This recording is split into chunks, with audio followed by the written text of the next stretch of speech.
wasn't a lucky play. That was just good football.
Just a gorgeous fall afternoon in the heart of Texas. No weather to speak of. Sun out, roof open.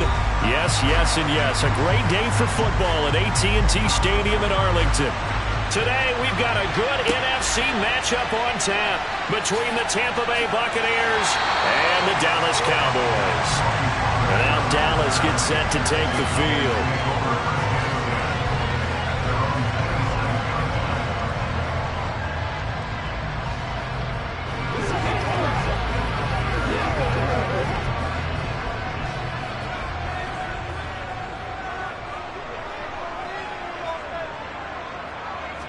Allen going to look to throw on the first play. And right away, he lost the football. Elliott going to be hit. He coughs it up, loose football. And it's picked up by the Buccaneers. And his guys are going to take over at the 21-yard line. First down, here's Burrow. And in for the Buccaneers, touchdown. Chris Godwin from 21 yards away. And the Buccaneers take the early turnover and convert it into an opening touchdown. Well, that's how you take advantage of an early turnover. A sudden change situation, meaning ball's turned over. How's both sides going to handle it? One side handled it way better. They went right out on the field and put the ball in the end zone. One play, that just added insult to injury. Yeah, that just tells you on the defensive side, they didn't come out ready to go, still reeling from the fact that the ball got turned over.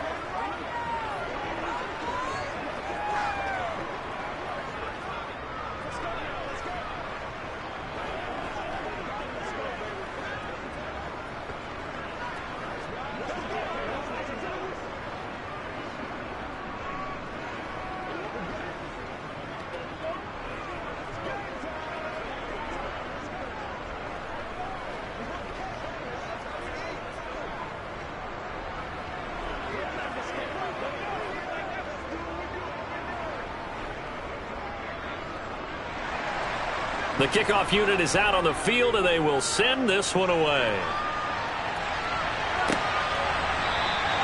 Pollard elects to keep it, and this will come out to the 25-yard line. Second drive forthcoming here for the Dallas Cowboys. They had the fumble on the last drive, wound up leading to the opening touchdown. Now they'll try again here, 1st and 10.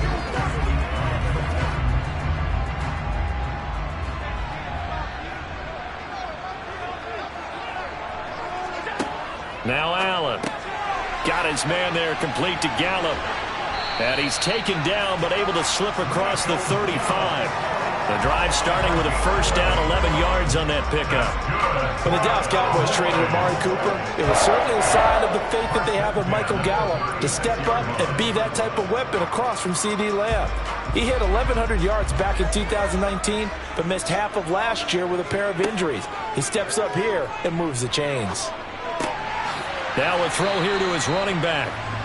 Just about every quarterback is trained to really look downfield first before you come back and make a nice, safe throw.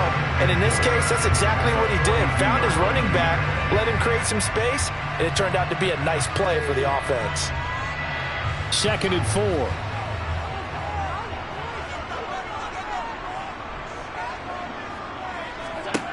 Throwing now is Allen.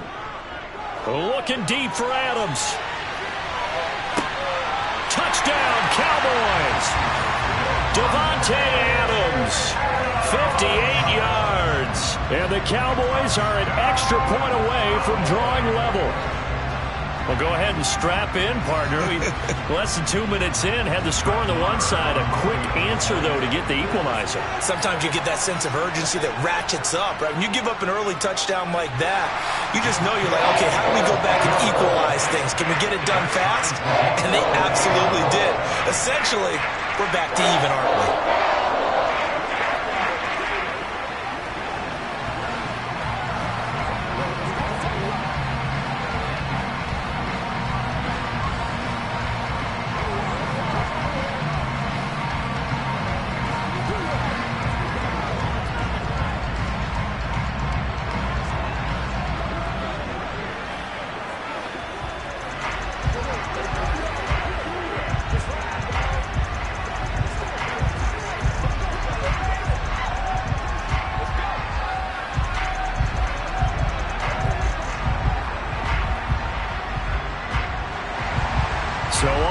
it's 7 now as they kick it away.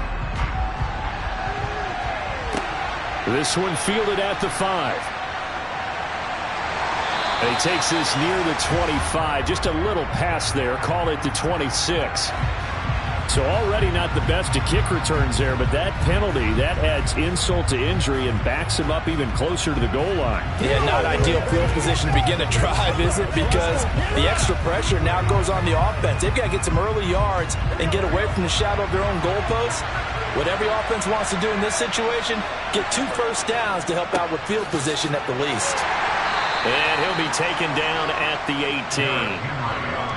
5 yards is the tally on first down. That brings up 2nd and 5. A quick burst there, and he nicely bit off a pretty decent gain. After the pickup of 5, here's 2nd and 5. Again, it's Henry. It'll be a pickup of a couple, and it leaves him with a 3rd and 3. Whenever we talk about the best strong safeties, one word constantly comes up, and that's instinct. Being able to diagnose run or pass and make the appropriate moves. He crashed down hard there. He was ready for that running play. Coming up here looking for 3 yards to pick up the first. Burrow on play action. That one caught by Tyreek Hill. And he takes us beyond the 35 before going out of bounds. First catch there for Hill, and he's got a first down. I don't care how many times we see it. I still get a kick out of watching quarterbacks and receivers do the pass tree in pregame warm-up. But I always remember that when we go to practices, we see that after practices as well. They really tune it up, don't they? They tune it up. They know why they do it for these situations. First down. And they build that trust, and that's why they're able to find him in this type of a situation. And that's good for a pickup of 10 yards. And that'll leave him with a 2nd and just a few inches left.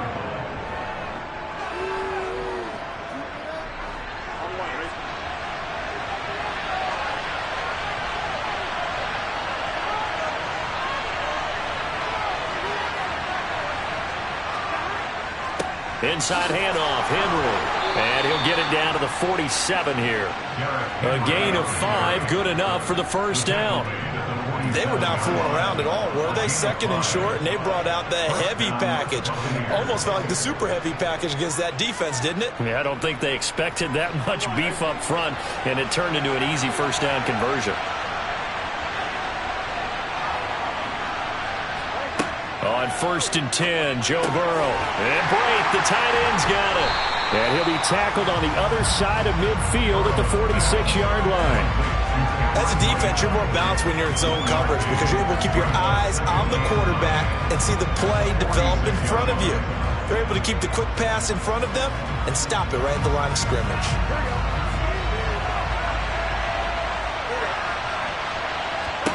To throw again on 2nd down. Burrow. He's got it complete. Derrick Henry. And he'll go out of bounds after taking it a little further down inside the 40. And just in general, Charles, on a play like that, how tough is it for the defense to account for a running back essentially being a receiver downfield? It's very difficult, especially if the running back has skills like a receiver, and you're aware of that before the game even begins. So throughout your practice sessions, you're going to want to be aware of him. Where is he lining up? What can he do? What kind of damage can he do to us downfield? And who can match up with him without weakening our overall defense? You're exactly right. It's a tough task to match up to him. And that one opened up for him well as he'll take this down to the 26-yard line. That's good for a Buccaneer first, a pickup of 12 yards. Well, partner, what do you think? Might have been 4-down territory if they didn't pick it up, but... Yeah, it's a moot point now. I was curious, so if they didn't get it there, would they have gone for it? I guess we'll never know. Yeah, we didn't have to make that call, but I have a feeling both of us would have said, go for it. Throwing on first down, but this one winds up to be incomplete. Yeah, their back's up against the wall a little bit, and they come through by forcing an incompletion. Now they've got to continue to ratchet up the intensity a couple more times and get off the field before giving up any more yardage. Once again, they'll come up on the 26-yard line, 2nd and 10. They're passing here. Joe Burrow, incomplete. A lot of hype, of course, going into this one with the Cowboys and the Bucs. They met last year in the season opener. Remember, that was the night they raised the banner in Tampa. It was also Dak Prescott's comeback game, and the Bucs wound up winning 31-29 on a late Ryan Succop field goal. Really good game that was. These two teams were also the two best offenses in the NFL last year. The Cowboys gaining 18 more yards over the course of the season than the number 2 Bucs. Now yet another incompletion here as they fail to connect on third. This defense has certainly played well so far in this game, and the coverage has been tight on just about every throw. Forced a few here so far in this game, and now it brings up 4th down.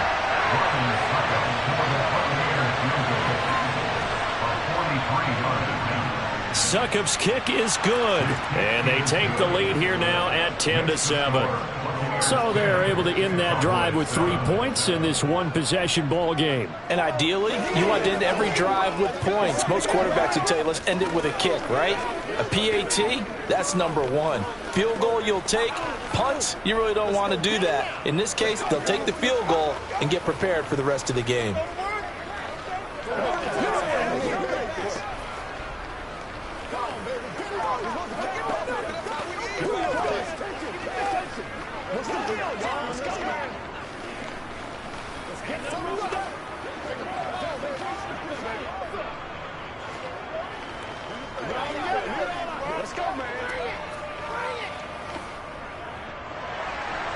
The kickoff team on the field now as they will send this one away.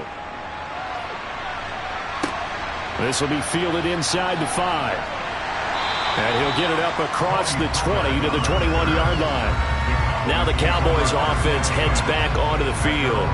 The offense running out, and they are charged up, ready to go after reaching the end zone on their last drive. And normally I'd warn against getting complacent just because they scored the last time out. But I don't think there's any worries with this group right now. This is a hungry group, and they want to keep building off of their last drive. Now they just want the officials to hurry up and place the ball so they can snap it and get back to work. And he's taken down, but able to slip across the 35. 17 yards on the play there, and the Cowboys have a first down. Certainly no settling into the drive there. They came right out on the first play and attacked the middle of the field for a big gainer and a first down. From all the way up at the 38 now after a good start to the drive. Allen going to throw. Slant to Adams. And he'll be tackled on the other side of midfield at the 46-yard line. Not only have they completed a couple on this drive, but they peeled off some pretty good chunks of yardage, too. Absolutely. Great start. 2 nice plays in the pass game. Now can they continue to feed off that? So from Buccaneer territory now, it's 1st and 10 at the 46.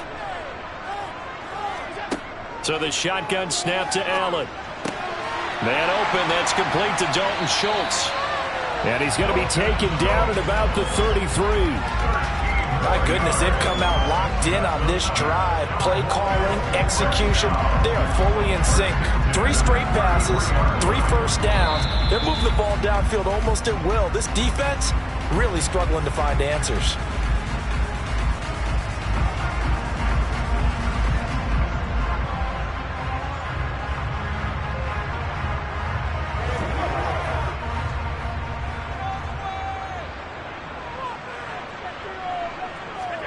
Here's Allen on 1st and 10. They'll set up the screen to Elliott. And they'll work this down inside the 30. Good reactions there defensively. That screen was a little slow in developing, and they shut that one down with little gain.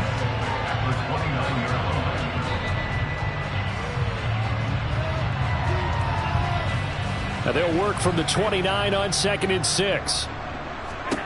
Again, they'll throw with Allen. And he finds his target. It's Schultz. And he'll be brought down at the 27. I know sometimes we can get fooled when we watch him make catches, as we just saw him do there, because he really looks like a wide receiver the way he goes about his business. Yeah, 230, 240 range. Yeah, not super huge. Maybe not counted on to be that inline point-of-attack blocker that we used to have in the good old days. But you can flex him out. You can run wide receiver routes with him. You can make him a primary target, and that's how he'll shred a defense.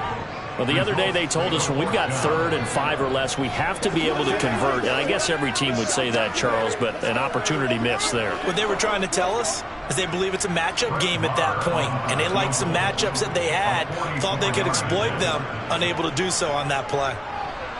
The kick by Marr is good, and that will knot us up at 10. So that's a 7-play drive that ultimately stalls out there at the end. And things were a little leaky in the beginning on that drive, weren't they? But how about the front 7? As they got closer to the goal line, things stiffened a little bit, forced the field goal.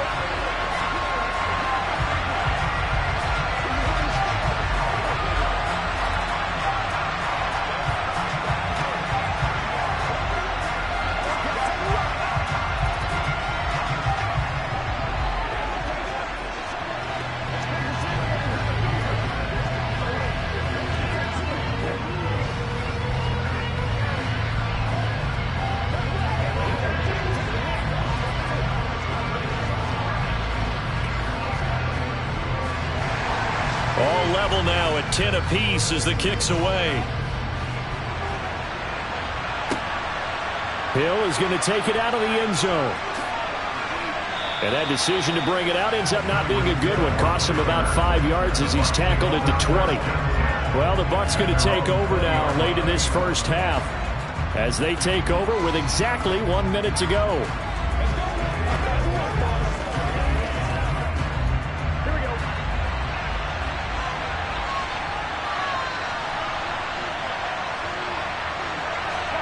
They will throw on first down with Burrow. And he's left with no option here but to throw it away. To this point, I've been impressed with the work defensively. They have not allowed a lot of receivers to run free. And there's another example, another incompletion. Again from the 20 after the incompletion. Here's 2nd and 10. Burrow looking to pass. Looking left side, and he's got a man. That's Hill. And he's able to get this one up to his 30 before he's out of bounds. 9 yards, and that leaves him just short, so it'll be 3rd and less than a yard.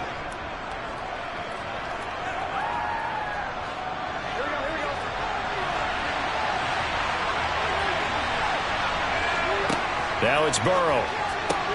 It's caught by Mike Evans.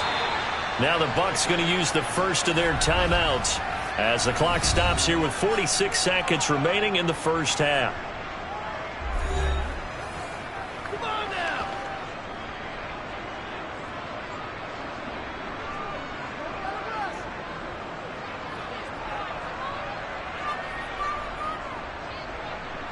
So from the 36 now, 1st and 10. Burrow will throw.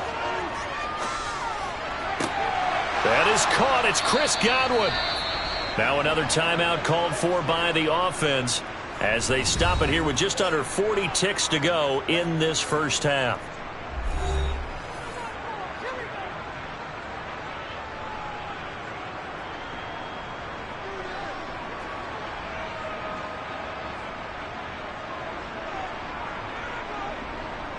So the big play changes the complexion of things. Here's 1st and 10 just outside the 30. Now it's Burrow. Throw left side complete. That's Henry. A pickup of about 3 yards as he's taken down at the 31.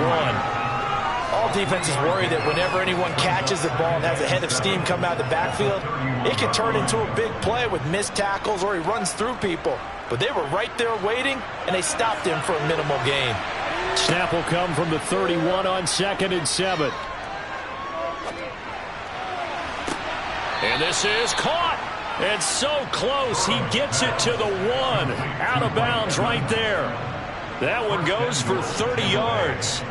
We always talk about the guy who paid off the play, don't we? A guy who caught it or ran it. But how about the elements that go into making a big play? This one in particular, able to scan the field. Pocket held up nicely. What a terrific job by the offensive line. The route, well run, and the football, right on the money. Succop's kick is good. So 3 points on the board, as easy a field goal as you're going to get, but I can see you shaking your head. I love that peripheral vision of yours, partner, because to me, if it's the 4th quarter and you're up 6, I get it. But now, even if you run and don't get in, You're still setting them up to go a long field, 98, 99-yard drive. How do you look at your defense and not give them that opportunity?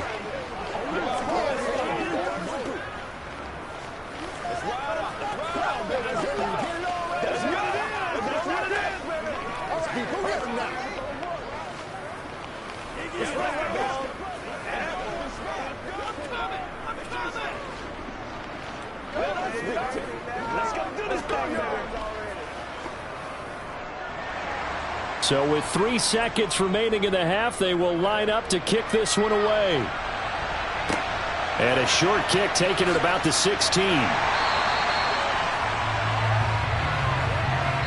So we have reached halftime here with the visiting Buccaneers out on top. As we send you on over to Orlando for Jonathan Coachman in our EA Sports halftime report. Take it away, Coach. The Bucs with the lead, and they'll get the football first as the second half is underway. And he'll get it up just past the 20 as these guys will go to work at the 21-yard line. And the Bucs ready to go here to begin the third quarter. Hey, Charles, they've got the lead. Put your coaching hat on here now. What's the game plan for the second half? I think getting the running game going a little bit more, because I thought in the first half they didn't get it moving the way that they would like. They had success throwing it, but I think these first couple of drives, they'll want to get those running backs going and give them more opportunities, and I will guarantee you that those guys were lobbying for them in the locker room at halftime. It's a first down, his 4th catch of the game after having 3 in the first half.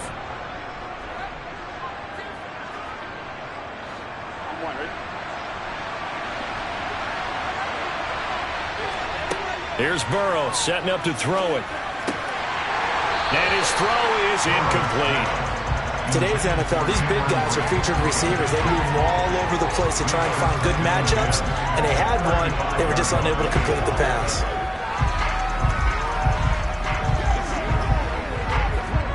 A good action to this point in the third quarter. Just a 3-point game. 2nd and 10. Here's Burrow. And his throw's going to be incomplete. A lot of times it's that first read that you had. Maybe you get it in pre-snap, and he locked in on his target, but he was covered quite well, and that one's incomplete. So back-to-back incompletions, and that has him staring at a 3rd and 10. Now Burrow. And that is incomplete. Has to be a little bit of frustration there. Back-to-back incompletions. Receivers blanketed on both attempts. This time on 3rd down.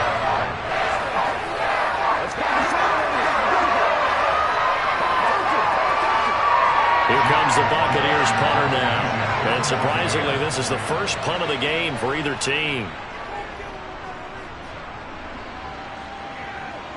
Fair catch signaled for and taken just shy of the 30-yard line. It's just a 32-yard punt with no return. And the Cowboys will take over the football with a 1st and 10.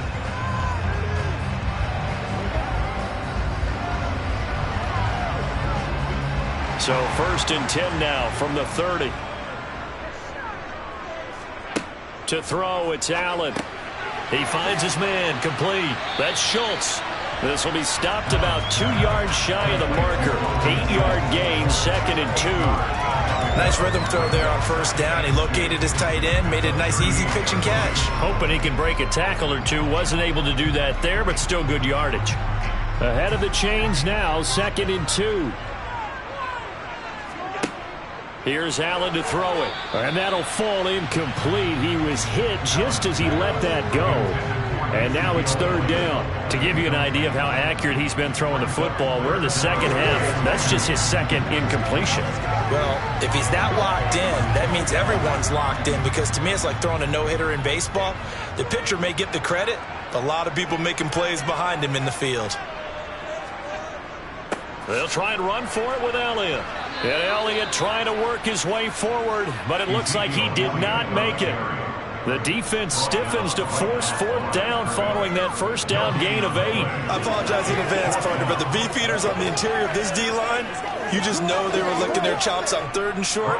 And yes, they were rewarded with a tasty dish, stuffing that one short of a first down. Well, we got beef eaters licking their chops and tasty dish in one fell swoop. I did apologize in advance, didn't I? Yeah, you did. That line's not eating tofu, I'll tell you that much for free.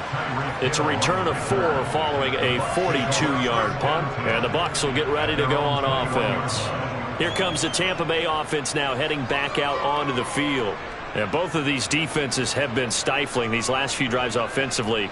Just not able to get anything going, so what needs to change? I think a lot of the guys will go back and review, so to speak, because everyone has someone assigned to how did each play work. Okay, what did we use that kind of worked for us during this game?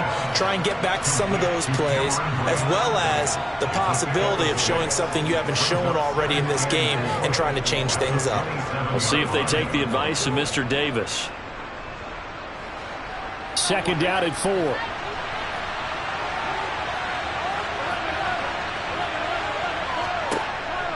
Looking to throw. And this one caught downfield by Evans. And they'll work this down inside the 30. Well, partner, I'm not sure how this drive's going to end, but how about the way they flip field position there? A nice attacking play that picked up a heck of a chunk of yardage.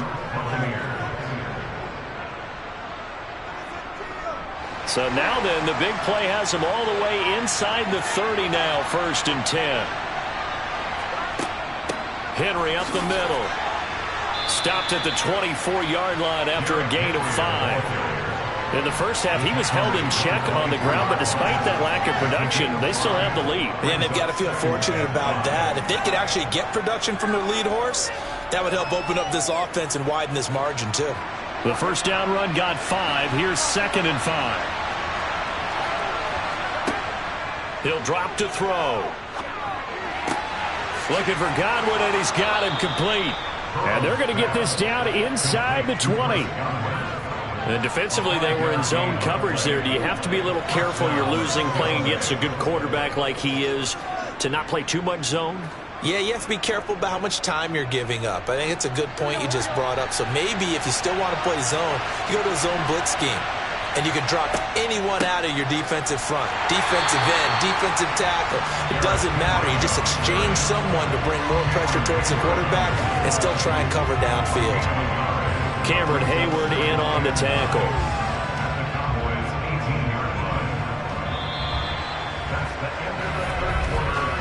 So the scoring dried up here in the 3rd. Nothing that quarter for either side. This is the National Football League on EA Sports.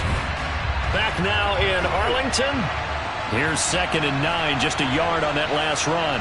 It's been a very hotly contested game to this point, just a field goal separating these two teams. And look at this. They get the turnover they needed. It's intercepted. Picked up by Stephon Gilmore. And the Cowboys are right back in this football game. About set for this next drive by the Cowboys offense. A golden opportunity for them now following the interception. They need to try to at least get 3. Obviously, a touchdown puts them in a much more secure position. Well done to sniff that out defensively. He had it diagnosed pretty quickly. I love that description because diagnosed is perfect on that one. Read his keys, made the play, and he couldn't even get going moving the football. Now he dumps this off over the middle, and he'll get it up near the 35, right at the 34 here. 9 yards to pick up there, and it's a first down. Well, they certainly had success throughout this contest getting him the ball in the passing game, and there he picks up another first down. Whatever they saw going into this one, they've been able to capitalize on it, and no adjustment has been made to take it away. Allen now on first down. And his throw here is incomplete. His back has been a dependable safety valve all game, so he went back to him when his first read was covered. Just unable to connect, so the play results in no gain.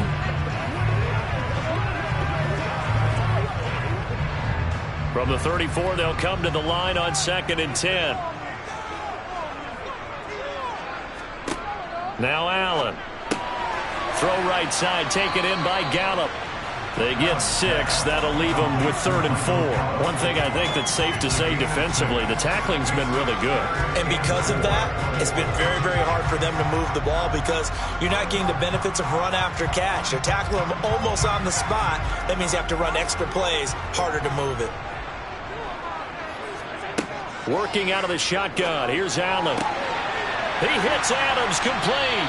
And this is going to lead to another first down as the tackle's made at the Bucs 42. 18 yards, a big pickup there on 3rd down. And here we are in the 4th quarter, partner, and watch them drive for what would be a go-ahead touchdown. And you and I both know this is where you need a quarterback who can keep his cool back there. Not just for himself, but to keep the rest of the team relaxed too. To the air, Allen. Schultz hauls in the quick throw. And they'll be stopped at the 28 on a play that started at the 14. They pick up 14.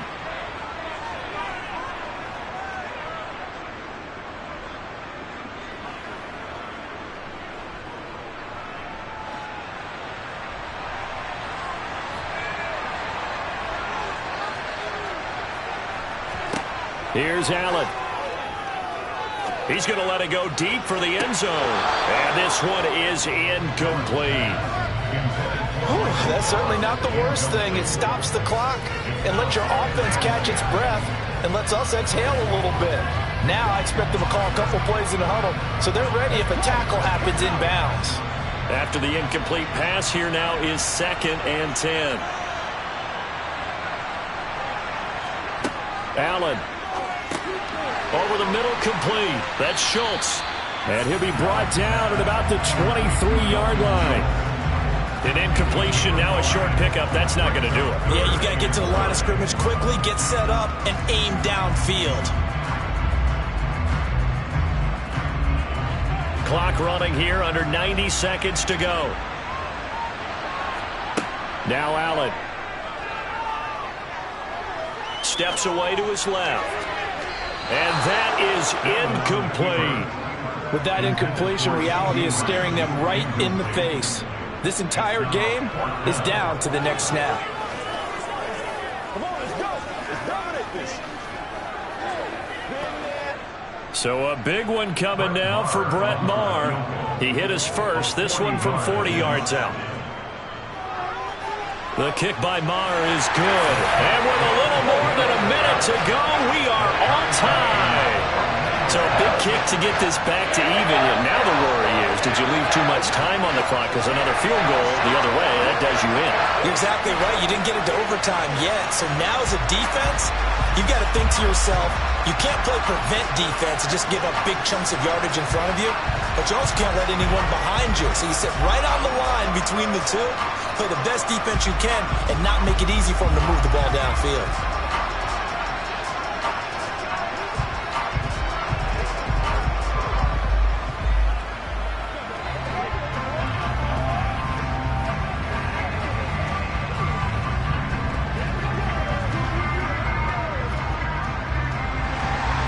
All square now at 13-all as he sends this one away. This fielded right at the goal line. And taken down just past the 20 at about the 21-yard line. Now the Buccaneer offense gets set to take over. Well, partner, here it is. They've got the chance to win the game. You'd have to think they need to get it near the opposite 40 to have a chance to kick a game-winning field goal. We'll see what they can do. And you're right about that, because if we look at it in macro, that's what it looks like. But I think in micro, the head coach has already asked the special teams coach, what is he feeling? What does he think? Where does he want the football? What's the yard line we have to get? And he's already relayed that to his quarterback and his offense. They know what the goal is. Now the key, can they get there?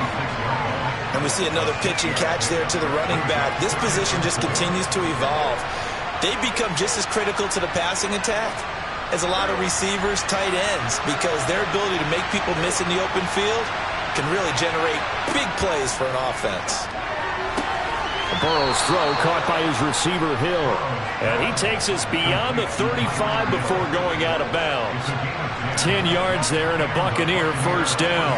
And partner, in a tie game in the fourth quarter, you and I both know in the NFL, that's when you lean on your stars. And he came through with a nice catch right there. So signs of life in what's been a dormant offense in this second half. Here's 1st and 10. A throw there, but that's going to wind up incomplete. Well, we all know possessions are crucial in a tie game, and let's face it, I really didn't need to tell you that. You already knew it. So when he sees he's got nothing good going, an excellent decision to just send that one to the sideline. They'll try again from the 36 on 2nd and 10. Now Burrow. And going deep for Hill. And this is going to be intercepted. Picked off by Trayvon Diggs. And the Cowboys are going to get the football here at their own 23. The Dallas offense here set to begin the drive. They'd like to avoid overtime here, so maybe they can work the sidelines, but then defensively, how do they adjust to that if they do work the sideline? It's the old leverage game, and we usually talk about leverage at the line of scrimmage, right? Who's going to win with the low blocking and everything that goes along with that. But in this case, you're trying as a defender to leverage them towards the middle of the field, not let them get to the sidelines and try and tackle them inbounds in order to run the clock out. Chess match here late.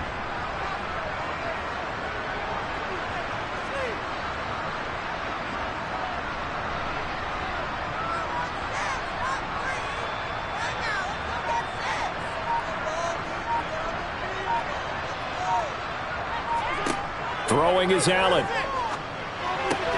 And that'll be incomplete. Took a pretty good shot as he tried to pull that one in. Couldn't hang on, 3rd down. And we need overtime to decide this one after 4 quarters of play. We're all even. The extra session in a moment. This is the NFL on EA Sports. And here in overtime, if the team that receives the ball scores a touchdown, it's over. If they don't, we can still have some more football. That's exactly right. If they go down and kick a field goal, the other team gets a possession to either match it or score a touchdown to win the ball game. If both teams kick field goals, the next team to score wins. But if the receiving team throws a pick six or fumbles the ball and gets picked up by the defense, and he's free going down the left side. It's a foot race. There are no flags. He's into the end zone. Touchdown. And an amazing return. Wins it in OT. Extra point put through by Succop, and they will take a 7-point lead. So the Cowboys going to get the first chance here to search for a winner as we're back underway to start this overtime. And not much happening on the return as he'll get this to about the 23. About set for this next drive by the Cowboys offense. So they fake the handoff. Now Allen. On the throw, led him too much that time. It's incomplete. I know coaches tell us all the time that having a powerful arm isn't the #1 thing they look for in a quarterback. But when you're trying to throw inside routes and you need to put some heat on it, it helps have the big gun. In this case, just a little bit too much. An incomplete pass on 1st down. That leads to a 2nd and 10. Allen going to throw. It's caught here by Adams. And he'll get this up to the 34-yard line. That, I believe, will put him over 100 yards receiving for the game. Yes, it will. And he's got a 1st down to boot.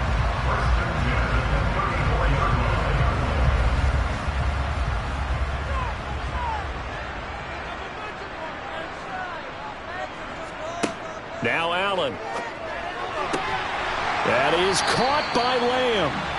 And they're able to work this across midfield to the 48. But one of the ways the quarterbacks keep all the receivers alive in a play, never lock in on any one guy. Make sure you keep your eyes moving, scan the field. And here he finds the open guy for a nice pickup. So from Buccaneer territory now, it's 1st and 10 at the 48-yard line.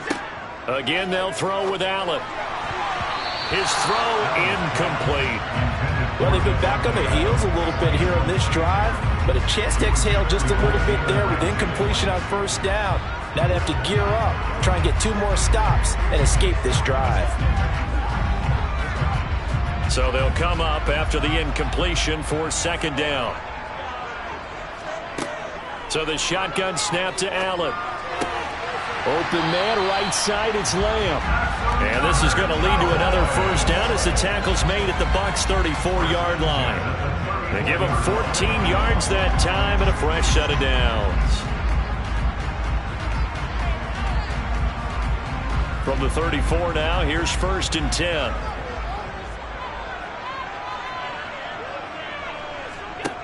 Throwing now is Allen. Tosses the out route here to Gallup. And he'll be marked down right at the 20-yard line. Well, that certainly has to feel good. It's not all the time that the play caller should get all the credit. Sometimes I think in the huddle, the quarterback just says, hey, who's going to make a play for me? I just need something right here. And the end result there, nice first down. Drive keeps moving. A first down carry by Elliott. And this one goes nowhere. Losing yardage back at the 22. 2 yards the loss, 2nd and 12. Up front, the struggles continue for this offense among the line. What can they do? Change the play calling? What? I think part of that, yes, changing some of the play calls, some screens, some draws, some misdirection. You want to run any type of a play that will influence these guys and continue to get upfield and find a way to use that against them and slip things in behind them. So some quick passes could work as well. Give them 5 on the screenplay, and that'll set up a 3rd down. The key to any screenplay is all in the deception, and that means everyone on the offensive side of the ball. But someone gave it up because that one wasn't very well concealed. And the defense able to rally to him and hold him for just a short gain. And this ball is caught by Lamb. Touchdown, Dallas. So, Charles, they had him double covered in the end zone. It still was not enough. I wonder if they're thinking to themselves now, 2 didn't work. Do we go for 3 guys on him next time? Because he fought through all that extra attention, got himself into a great position where his quarterback felt confident enough to challenge the coverage and threw it his way. What a big-time play right there, both by the quarterback trusting him and by him going up and getting it.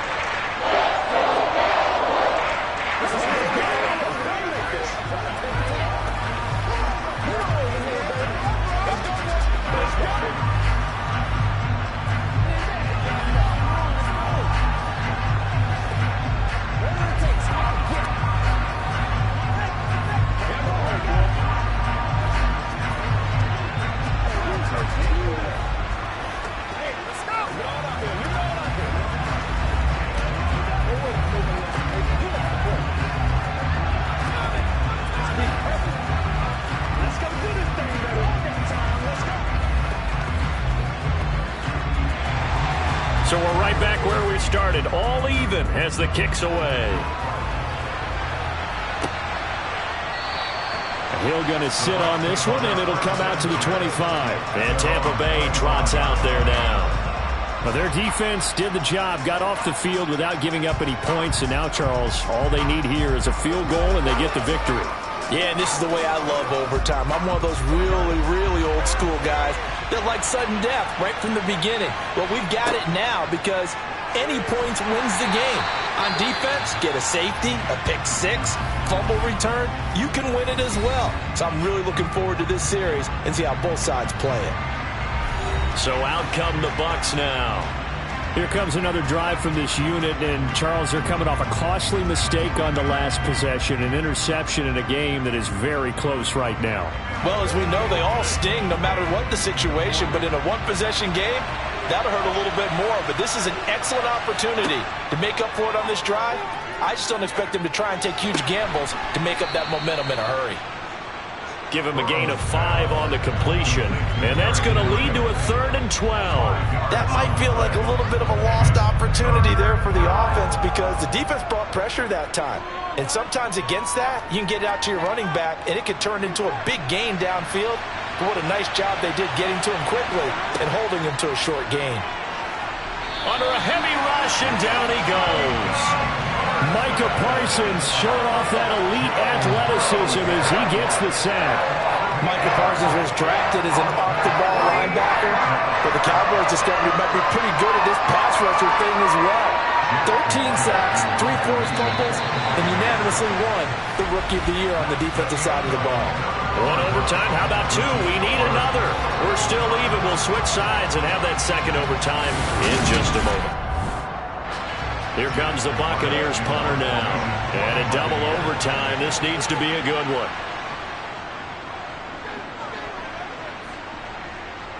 Now a fair catch taken just across midfield, maybe by a yard or two. The Dallas offense here set to begin the drive. A long drive last time out for this offense, Charles. If you remember, they started basically in the shadows of their own end zone, marched it down the field, and a lot of that was through the passing game. And partner, as a former defensive back, I'm having almost a physical reaction watching what's happening right now. But let's give credit where it's due, because they've done an excellent job moving the ball through the air. Secondary getting picked apart pass by pass. Obviously, they need to make some adjustments there on the back end. And because offensively, we know that they're not going to be shy about throwing that football.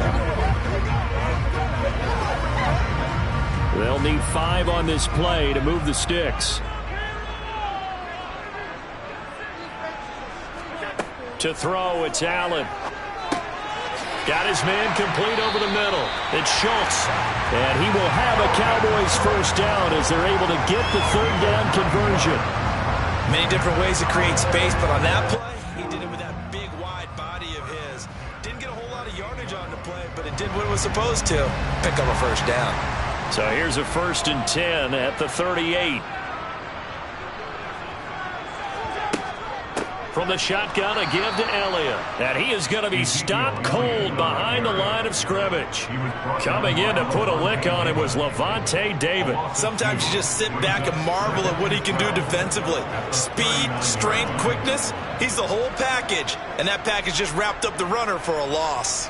So the first down run lost a couple. Now they come up 2nd and 12. They go to Elliott again. And he'll take this one down to the 36. Some of the most unselfish players on any football team, defensive tackles, because we ask them to just eat up blocks, allow other people to make tackles. But when he can make a play himself, as we just saw there, that's a big day. So 3rd down, they need to get to the 28 for a first.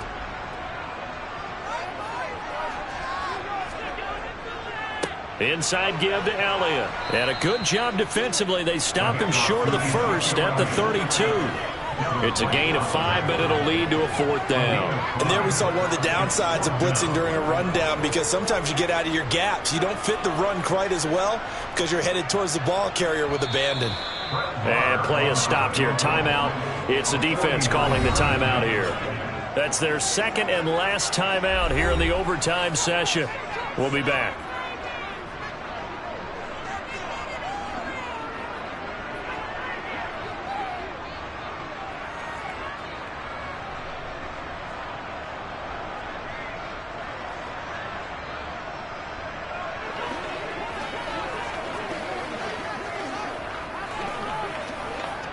So it all rests now on the right foot of Brett Maher.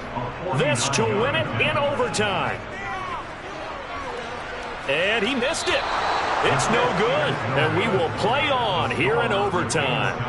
Oh, that's so deflating, Brandon, because you know he was thinking to himself, just give me a shot. Just put us in a position to win the game, and I'll get it done. For this kick, not on target, and we'll keep going here. The Buccaneers in good field position here to start out 1st and 10 at the 39-yard line. A little juke. And strong running there as he's across midfield and down to the 49. Nice way to start the drive. A gain of 12 and a first down. First play of the drive, a first down run. Well, that sets you up for whichever way you want to go. Do you come right back and run the football again because you've got them on their heels? Or do you play chess match with them, break tendency, and go play action and go for the big shot? Burrow to Evans on the slant. And he'll get this one down near the 20-yard line, just shy of the 20. That'll wind up a gain of 27 on the catch and run. Quarterbacks love slant routes because the receivers are breaking right into their line of vision, and receivers love them as well because they're getting the ball on the move and able to catch it and try and get upfield and gain additional yardage. A first down carry for Henry, and he'll fight forward on the straight-ahead running for just a couple of yards. 2nd down. And that carry probably not so much for yardage, just to get the spot that you want to kick the field goal. In any yardage game, there's really kind of gravy, and this just becomes what my old coach used to say. Get into position to be in position. And that's what they want, the right spot for their kicker to line up the field goal. And now the Cowboys are going to call another timeout. They'll be left with just one remaining here at OT.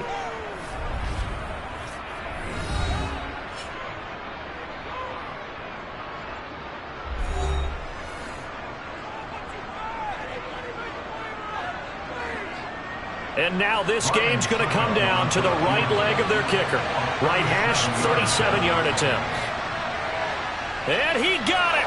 The kick is good. And they have won it here in double overtime. And for the visitors, it is going to be a happy flight home. It is always such a treat, Charles, in the NFL when you can go on the road and get a victory, and that's exactly what they accomplished here today. Oh, the trip home so much sweeter, isn't it? All the noise they heard before, how tough it is to win on the road, how tough it is to play in this stadium, how hyped up that crowd's going to be. They just used it as fuel, came in full confidence, believed in themselves, and got it done.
Still a bit warm here in Florida, but really all things considered, a wonderful fall afternoon for football here in Tampa at Raymond James Stadium.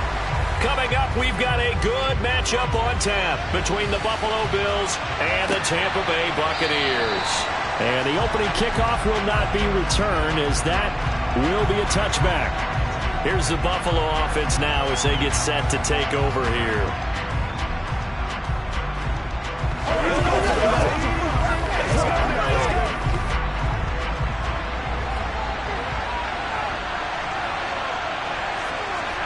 Throwing on first down is Allen.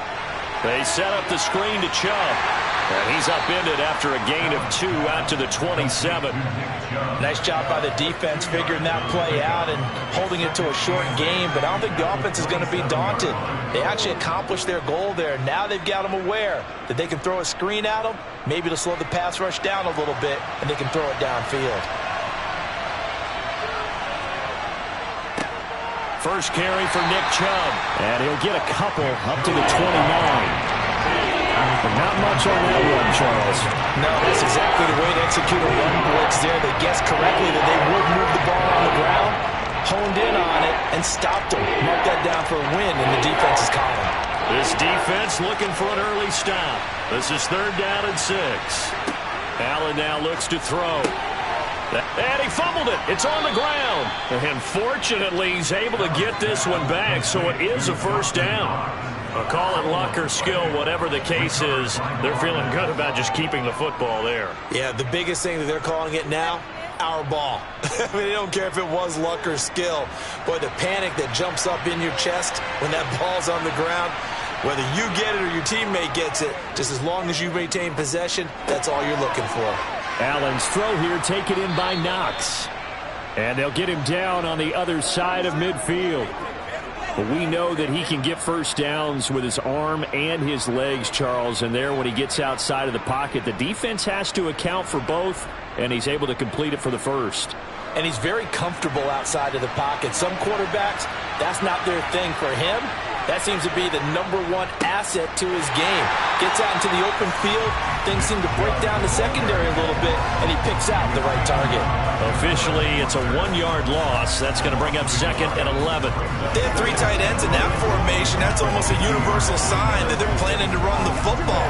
But how about the defense there? They met force with force and caused a stack up behind the line of scrimmage and threw him for a loss. 2nd down, here's Chubb again. 2 runs in a row, but only 2 yards to show for it.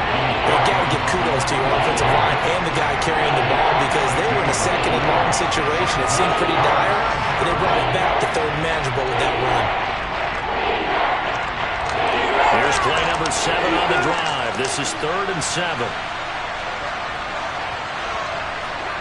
Now Allen. This one to the sideline. He's got it. A nice job to keep the feet in, but he is a bit short here of a first down. They'll give him 4 yards there, and that's going to make it 4th down. Let's make this one simple. What a catch, especially the finishing part of getting his feet in bounds, toe tapping, and, of course, foot dragging. A little tapestry, if you will. Oh, I like it. Here's the punter, Martin, out to kick it away. And a great job here. This is going to turn out to be a beauty. This is marked down at about the 3-yard line. That punt was near perfection as it checked up inside the 5-yard line. You never know where these things are going to go, do you? No, what was it? You got a John Heisman quote about that, yeah, right? He said the football is roughly a prolate spheroid, which means it's going to bounce funny, and you never know where it's going to end up. They run with a big man in his 7th season. It's Derrick Henry. And he is met in his tracks behind the line of scrimmage. He'll lose a yard there, and it's 2nd and 11. With his size, he's a tough man to bring down, but they do a nice job there stopping his progress and not allowing him to get back to the line of scrimmage. A loss of a yard there to start out. That leads to a 2nd and 11. They'll run it again with Henry. And he'll get this up past the 5 to the 7-yard line. 5 yards on the pickup, and they're going to face a 3rd down. On a 2nd and long, it's really nice to see an offense that has enough confidence to run the football in that situation. I think that goes back to their practice and game planning. They've seen things that they've seen on tape and in previous games that led them to believe that even in a long-distance situation, they can still run the football and gain enough yardage to put themselves in a good spot on third down. And he is going to have the Buccaneers first down as they're able to get the third down conversion. No score after one on EA Sports. Now they can breathe a little easier, some room to operate as they've got it 1st and 10 now out past the 20. Here's Burrow setting up to throw it. That one caught by Tyreek Hill. And that's good for a pickup of 10 yards. And they'll be left with a second and about a foot. Some think that teams really won't throw a slant route unless you have a receiver that has a lot of stature to him. But sometimes the little guys, they get lost in there. People can't really locate them, and they run that quick cut on the slant, and oftentimes they can turn it into big plays. On second down, here's Henry. And some room to work. And he'll be taken down, but not before they work it across midfield. 23 yards on the pickup there and a first. That's a nice run right there, able to get to the outside. And so many times defenses say, okay, we've got you hemmed in. But if you're running the football, at least you know where everyone is coming from. You don't have to worry about the backside at all. That allows you to run with a little bit more confidence as you traverse down the field. They keep it with Henry on first down. Credit him with a 1-yard gain there to make it 2nd and 9. That felt like a trap because it looked to me like the opposing front was on that play from the get-go. They had everyone crashing the ball carrier before he even made the line, and they hold him to just a yard. The run only got a yard. Here's 2nd and 9. They're passing here. Joe Burrow looking for Godwin, and he's got him complete. And he'll be brought down just shy of the 40. One thing you're hoping for when you run drag routes, you're able to hit a receiver in stride, and he can pick up a lot of yardage after the catch. But in this situation, the defense was effective, able to stop him before he could get a good head of steam going. This will be the 8th play of the drive here. 3rd and 4. Now it's Burrow. He is going to find Hill here. And he's got a first down as the tackle made at the Bills' 28. The drive stays intact with a pickup of 13.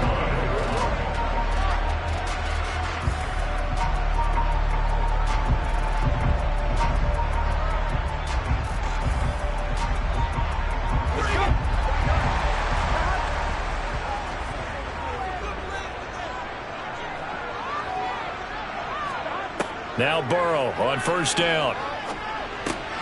Left side here, that's complete to Godwin. And he'll be taken down at about the 22-yard line.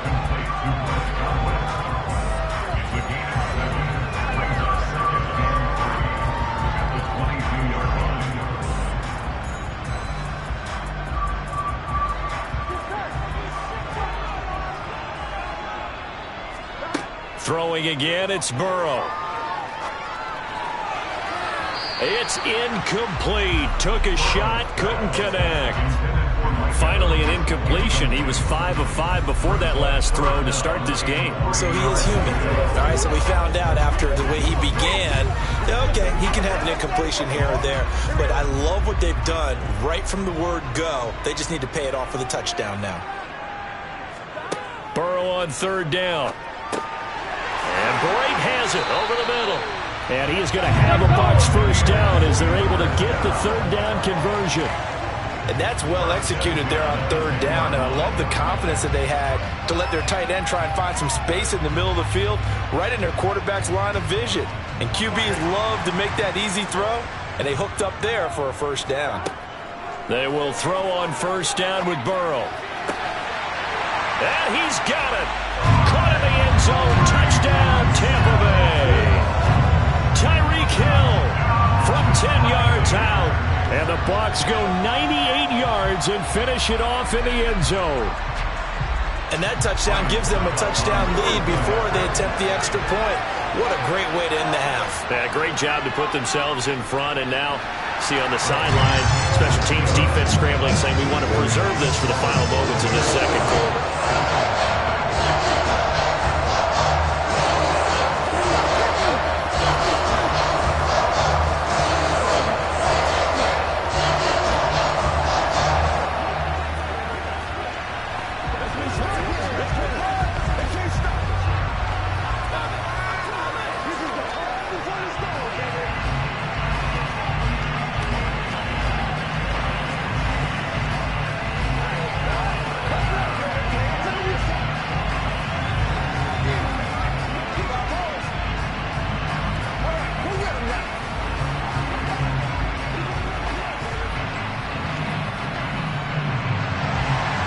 The Bucs ready for the kickoff. And here we go. It's in the air. This one fielded at the 5. And they'll get him down inside the 30 at the 27. The Bills going to take over now late in this first half. And with just under a minute to go, they might try to think about mounting a drive here if they can and get in the end zone. Could potentially tie this game up.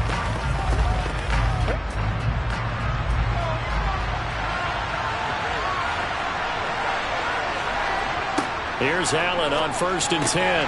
He gets this to Davante Adams. Now the Bills are going to use the first of their timeouts as they get the stoppage with a little over 50 seconds to go in the first half. Here's the Buffalo offense now as they get set to take over here. And they've got just over 50 seconds to go till halftime, so they can try to put something together if they want.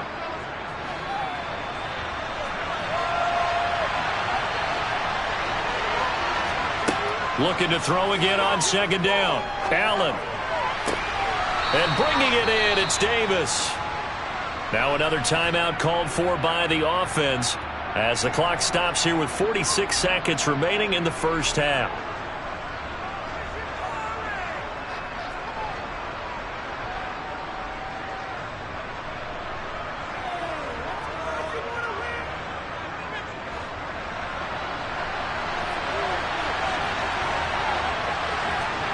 On 1st down, Allen. And that one off the mark behind him, incomplete. But prior to that, he had hit his first 6 passes to start the game, so on a nice little run to begin. It feels like this offense has carried its dress rehearsal into the game. You know, because you do practice it, you do go through it, and in this case, it is clicking exactly like they drew it up. Allen to throw once more. He's going to drop this one down for Chubb. And they're going to get this to about the 44-yard line.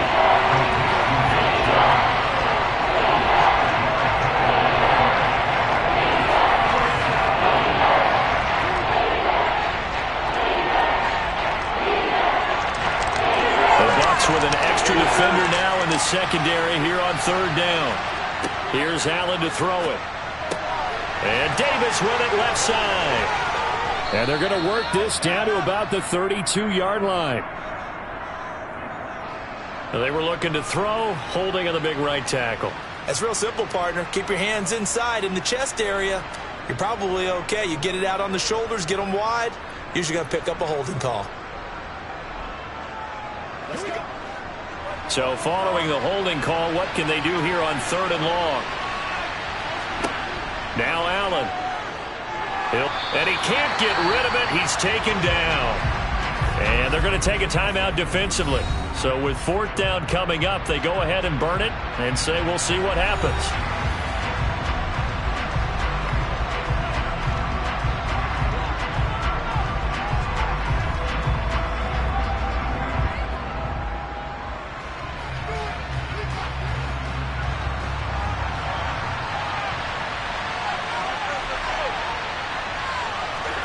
A final shot before half for Allen. Uncorks one for Davis. And it's incomplete. Took a shot, couldn't connect. So we've reached halftime with just the lone touchdown here. 7-0 is our score. As we send you a stone's throw away across I-4 to Orlando. There standing by is Jonathan Coachman, ready with our EA Sports Halftime Report. Coach? No run back here to begin the half, and we will start at the 25-yard line. The Bucs offense set to begin their next possession. Their defense has pitched the shutout. Now they probably need to deliver a little breathing room, maybe make it a 2-score game as they've got it 1st and 10. The tackle is made by Micah Hyde. Give credit to the defense for stringing that play out, and they gave up no cutback angle. You know he was trying to dart through.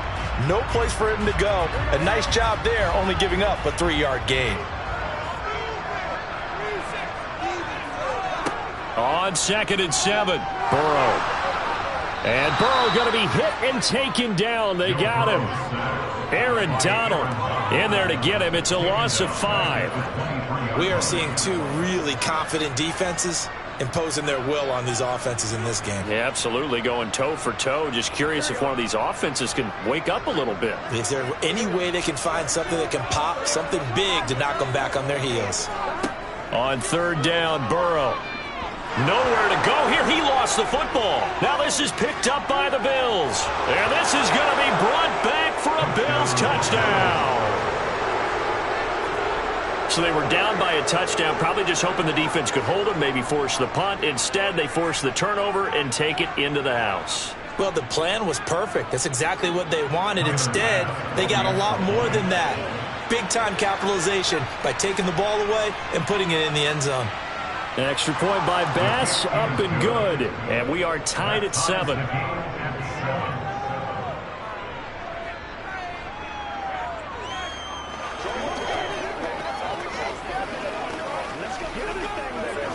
Let's go, man.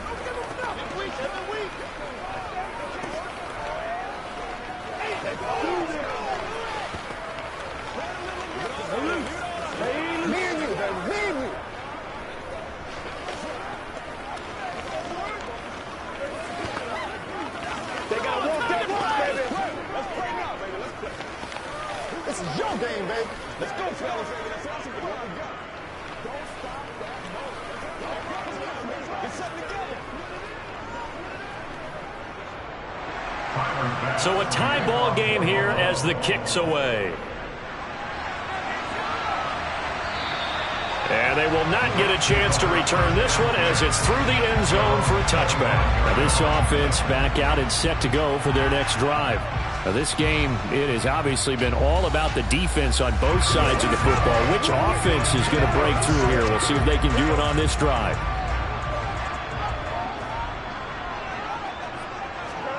Throwing now, Burrow on first down. And a catch right side by Evans. And they're able to get this one across the 35. A gain of 11 to kick off the drive, and it's a quick first down. Evans' 1,000-yard streak to start his career remains intact. It is now at 8 years strong. And in his 8th season, came a career-high 14 touchdown catches as well. Another similar season, and Mike Evans will cross the 10,000-yard milestone this year. Easy first down pickup for the superstar wideout. And he'll be taken down at the 46-yard line. 41 yards rushing for him now in the ball game. Now that was an excellent run. And when you see that happen, that's when you're seeing guys doing their job and then some people doing a little bit more. Offensive linemen and tight ends, they're expected to block. But the wide receivers, all they want to do is catch passes. So when they block on a big-time running play and create extra space, you've kind of hit the jackpot there. And he'll be dropped at the 36. It's a good gain of 18 on a play that originated back at the 18. A big hole there. How about him handling the point of attack? Just positioning himself so that run could go right off of his backside and deep into the secondary. A solid run by Derrick Henry, and here's another 1st and 10. Here's a give up the middle. And an excellent job of finding the opening as he's got this now all the way down to the 22. Back-to-back nice gains. That one for 14 yards and another first. They're making it look easy out there. Another first down. So far on this drive, let me do this little bit of math here. 4 plays, 3 first downs. That's a pretty good recipe for success.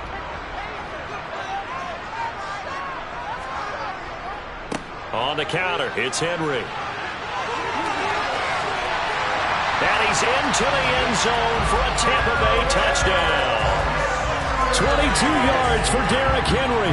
And the Buccaneers have moved out in front here in the final minute of the 3rd quarter. And that CD, one heck of a run. He just refused to go down.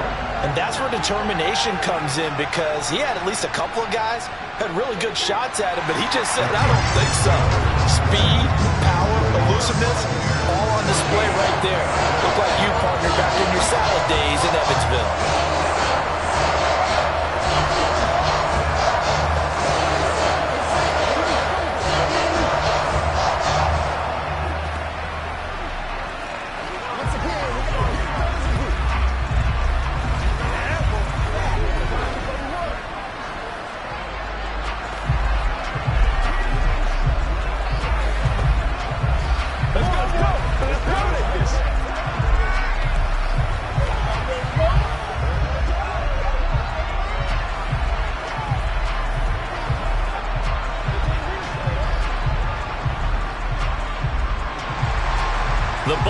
for the kickoff. And here we go. It's in the air. Takes it at the 7. And he'll take it up past the 25 to the 26-yard line. And now out come the Bills. Charles, we know that this offense is aggressive. We saw that last drive. They went for it on 4th down, didn't get it. Then they give up the touchdown. So now you feel like they really need to respond here. They certainly do, but let's face it. Sometimes when you take that risk, you understand if you fail, a little more onus goes back on your ball club to try and pick themselves back up. Had a bit of a lane there, took advantage of it. Give them 7 there on the 1st down carry. Well, no matter how they phrase it, staying on schedule, staying ahead of the sticks, whatever you want to call it, 7 yards on 1st down, that fits the bill. So they'll come up after the gain of 7 on a 2nd and 3.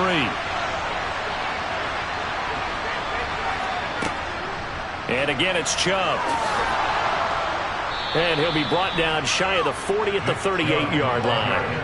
A gain of 5, good enough for the 1st down. I have to think a major focus at the halftime meetings had to be figuring out how to create space for the running game to get operating. Well, what you pointed out to me at half seems accurate. That line has struggled to sustain blocks. Yeah, I would agree with that totally. They've got to focus on staying on their double teams at the 1st level, make sure that block's secured before they slide off and try and chip someone at the 2nd level. So both teams trade touchdowns, and the 3rd as we're through 3 quarters of play. You're watching the NFL on EA Sports. So here's a 1st and 10 at the 38.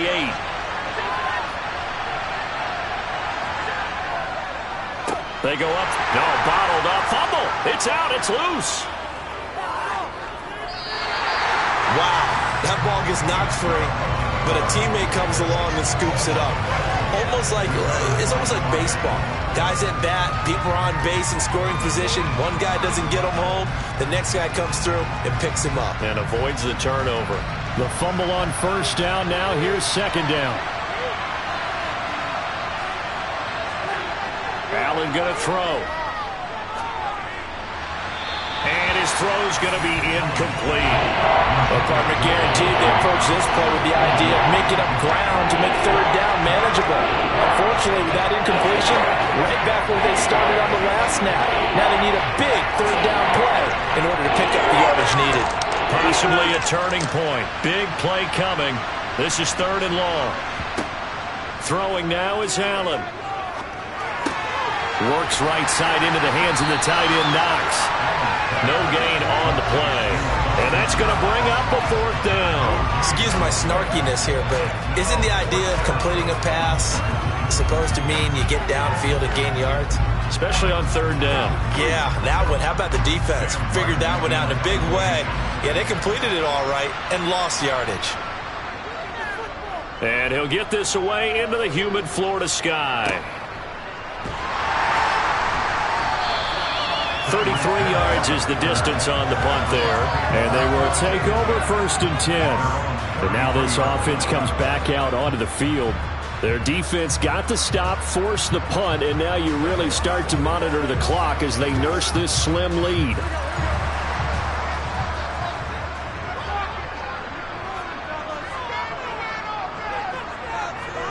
First down. Here's Burrow. Quick throw, finding Mike Evans. And able to get this one across the 45 before he's brought down. They may want to go back to that one. First play of the drive, good for 15 and a 1st down. Well, how about this aggressive approach? Got the lead, 4th quarter, continuing to throw the football. Are you thinking about Super Bowl 51? Atlanta had the lead against New England, and they ended up giving it up? I was going to say don't say it, but you did say it. I did, didn't I? Yeah, anybody watching Atlanta, our apologies. Meanwhile, Burrow's throw complete here, pulled in by Brate. And they're able to work this across midfield to the 48.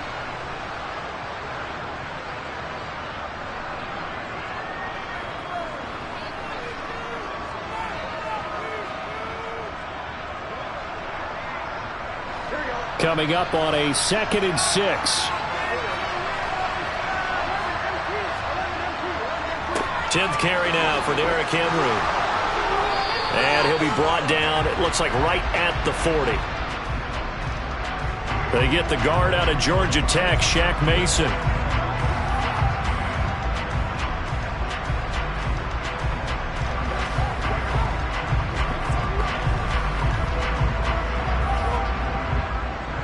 Now they face a 2nd and long following the holding penalty. They'll try and choose some clock with Henry. Now the Bills are going to use the first of their timeouts as they'll head to the sideline and talk over what to do next.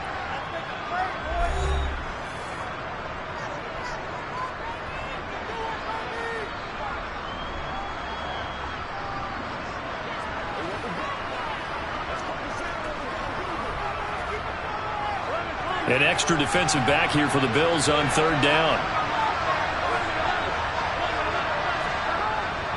Again, it's Henry. And he'll take this one up close to about the 45. Now a second timeout called for by the defense as they'll head to the sideline and talk over what to do next.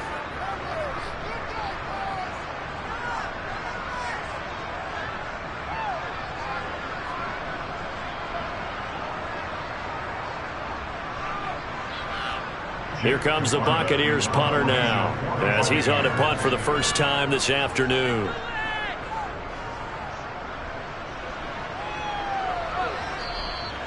And a little too much mustard on that one. It hits a couple yards into the end zone. A missed opportunity there maybe to pin him back. Allen and the Bills now down 14-7. A minute 38 to go.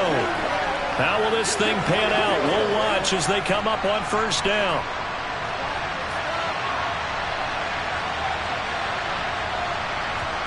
Allen.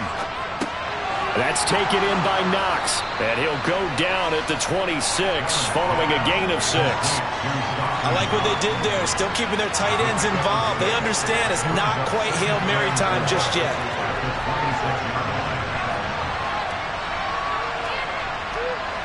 Now the Bills will hustle to the line. Throwing is Allen. Pass complete to Chubb. And this one will go to the 28-yard line.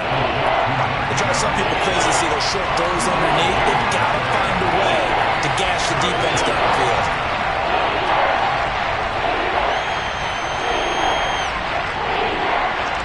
They'll get to the line here, but remember, it's also 3rd down. Here's Allen. Well, they would have gotten the conversion if he could hold on. Instead, the drop means it'll be 4th down. Partner, they've got one chance left to keep this one going, and I think for you and me, let's think along with their offensive coordinator now. Has to think back, cycle through every play of this contest, and remember what's worked and what hasn't. Because right here, he needs the best play of the game in order to keep this one alive. And that's complete to Davis. And he is going to have the Bills' first down as they manage to convert, and that'll keep the drive alive. Now we're going to get a timeout. Appears we've got an injured Buccaneer. Well, hopefully, obviously nothing serious here. Medical staff, though, going to take a peek, and we'll take a break.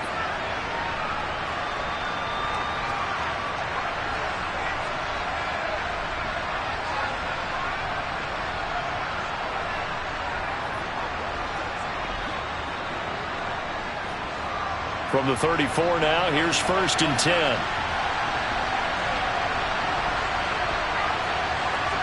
Now Allen. And he gets it to his running back, Nick Chubb. It'll go as a gain of 4, and it's 2nd down. Gosh, given the time in the short game, would he have been better off just dropping that? Yeah, when you look at the clock, you think so, but it's hard to get a receiver to drop a football. They're trained to catch everything. The Bills are going to go ahead and use their final timeout as the clock will stop with an even 20 seconds left to go.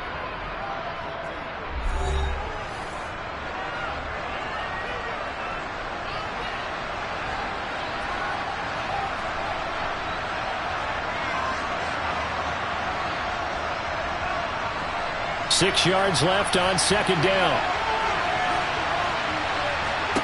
Allen.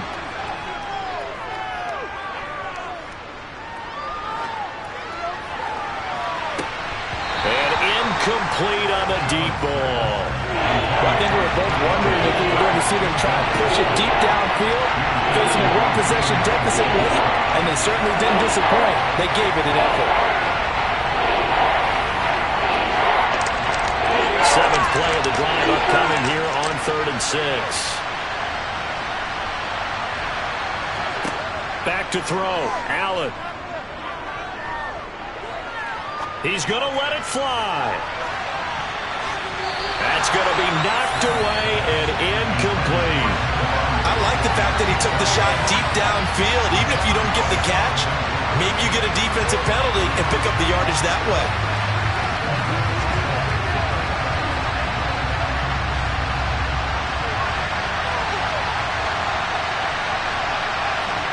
One final shot. They'll look to throw.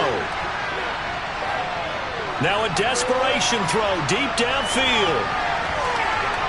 And a high throw there as this is knocked away down to the ground and incomplete. So time has run out on what will be a Tampa Bay victory.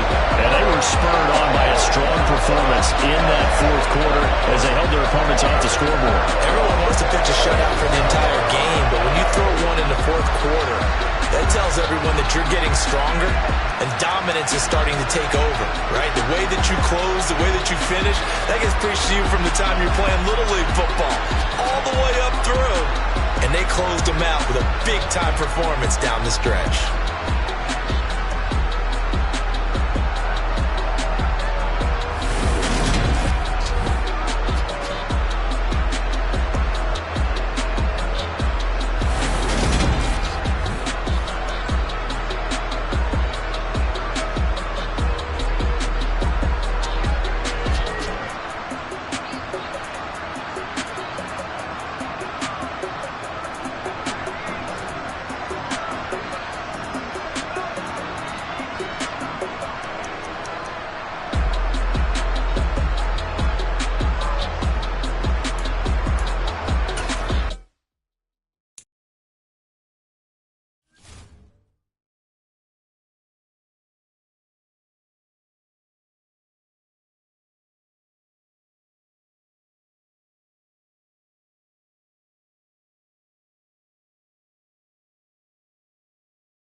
Southern California has a new modern home for NFL football, and it is this place, wondrous SoFi Stadium here in Inglewood. Coming up, we've got what should prove to be a good one between the Los Angeles Rams and their Southern California rivals, the Los Angeles Chargers. The offense for Los Angeles returns to the field.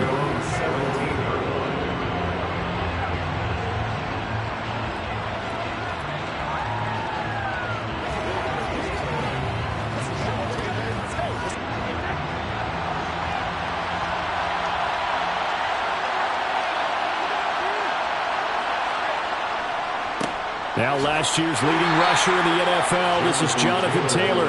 He'll wind up getting a yard on the game's first play at second down. Oh, there's plenty of traffic waiting for him up the middle. But give him credit, he tried barreling through anyway. They're fortunate to get a yard out of that one. Still 9 remaining on second down. Here's Brady to throw. Throw right side, going to be caught by Higbee. And he'll be taken down at the 20 after a gain of just 1. That was an okay hook up there with his tight end, but unfortunately, they didn't get the kind of yards they had hoped for. That's going to bring up third down. An early tough test on the opening drive. This is 3rd and 8. Working from the gun, it's Brady. Looking deep for Adams. And that's caught inside the 35. A big play there for L.A. 47 yards. Brandon, we've both been around the game long enough that we know that in pregame, defenses are pretty amped up, aren't they? I mean, they're pounding lockers, and they can't wait to get out there. But when you hit them with some big pass plays early, it takes the starch right out of them.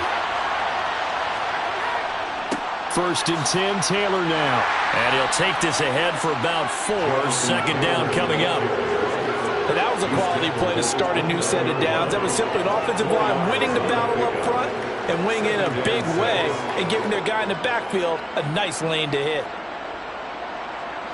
The run got 4. Now they deal with a 2nd and 6. Now Brady on the bootleg. And it's complete to Adams. And they are able to stop him, but he does take it all the way to the 2. A very solid gain of 27. A lot of precision being shown on this opening drive. They've been methodical, they've been crisp, and as a reward, they're going to be set up with an early 1st and goal. 1st and goal, a chance for an early statement here on the road. On play action, it's Brady. Under pressure, down he goes. Sacked at the 10. It'll go as a loss of 8 and a tough result there on 1st and goal. Well, if you're going to throw the ball on 1st and goal from the 2, the worst thing that should result is an incompletion for you offensively. But Brandon, this is a different type of football. Back in my day, 1st and goal from the 2, a lot of big people with big neck rolls, they were on the field trying to ram it into the end zone. That catch good for 8, but still, it's 3rd and goal now. Driven it down the field nicely here on the opening drive, and now it's put up or shut up. No doubt about it, because to make that type of a drive and ultimately kick a field goal would feel very disappointing. But I'm just wondering, is the head coach thinking, is this 4-down territory? Might he go for it? Brady now on 3rd and goal. To the right side, complete to Taylor. So he'll be stopped here for no gain. And that will bring up an interesting decision here on 4th and goal. And they're getting him involved early. You feel like they saw something on tape, or they just have a sense with him because he's had a good week of practice or something in that area that they want him involved, just as you said. They want him to touch it either in the running game or the passing game, but they must like the matchups they're getting.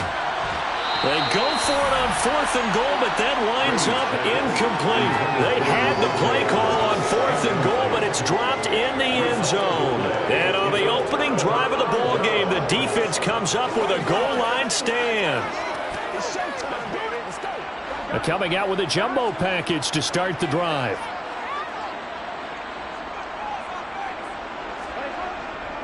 The NFL's leading rusher in 2019 and 2020, Derrick Henry. We're scoreless after 1.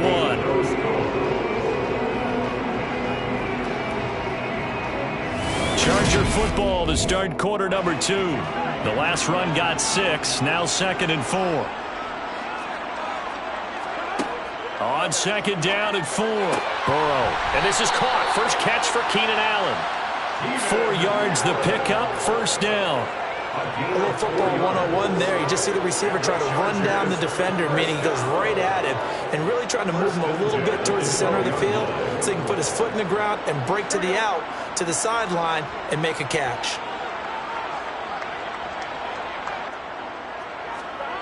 On 1st and 10, Joe Burrow. In trouble here, and down he goes. Back at the 8-yard line. DeForest Buckner, the defensive tackle, getting in there for a loss of 5. In every game we talk about what are going to be the keys as we go into it. Maybe that's a key for their defense today. Pressure the quarterback and make sure you play a good zone defense behind them, and they get their first sack of the contest. Another try after the 1st down sack. Burrow. And right side, Henry's got it. And he'll be brought down, and looks like right at the 15. That'll go for a gain of 7. And all of a sudden here, it's 3rd down. 3rd and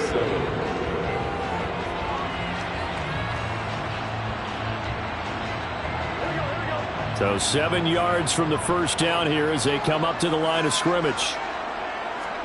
On 3rd down, Burrow. And this one is incomplete. From a defensive perspective, they had exactly what you want anytime they want to throw the football. There was pressure on the quarterback. They were getting after him, and they tightened down on the receivers and forced the incompletion. On 4th down, J.K. Scott ready to punt it away.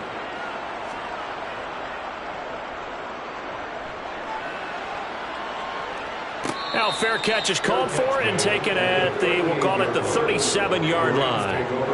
So a change of possession here on the punt. And the Rams will go on offense here with a 1st and 10.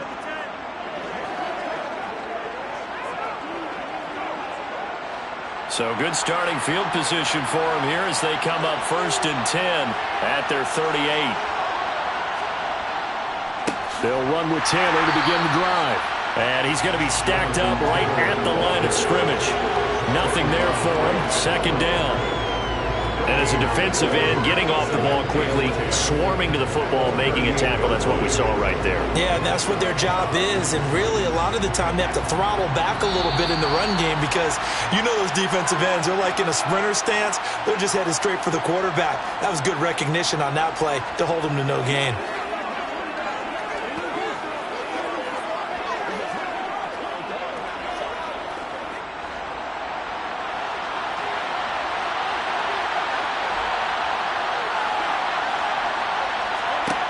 Shotgun now for Brady. And this throw incomplete.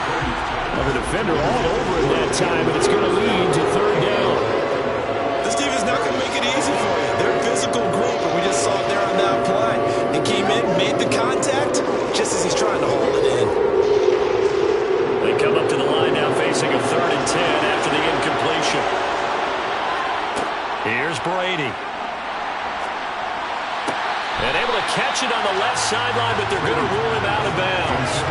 So it'll be incomplete. Certainly one they'd like to have back as it brings up 4th down.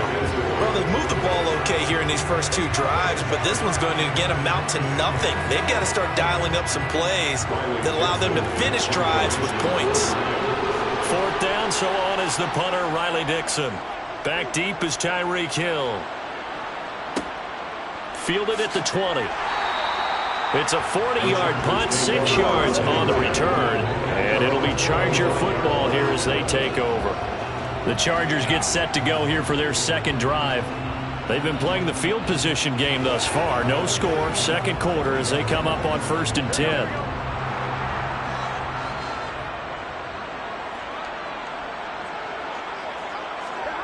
Here's Burrow setting up to throw it. And going deep for Hill. And that's caught inside the 35. And he'll be taken down here just shy of the 30.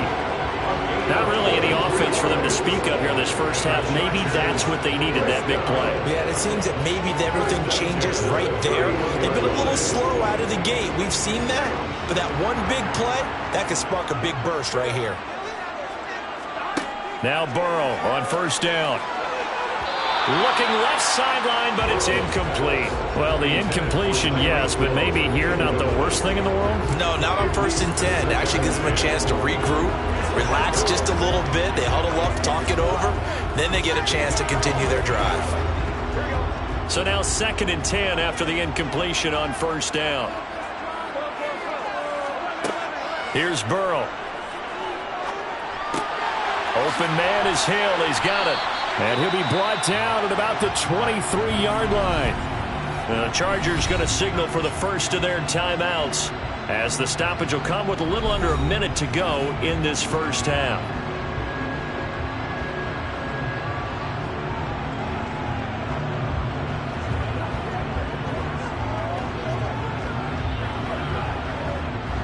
I see an extra defensive back on the field. Little surprise here on 3rd and 1.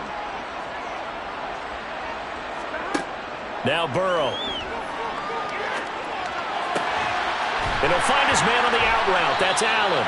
And he is going to have the Chargers first down. It's a gain of 6 that time on 3rd and 2.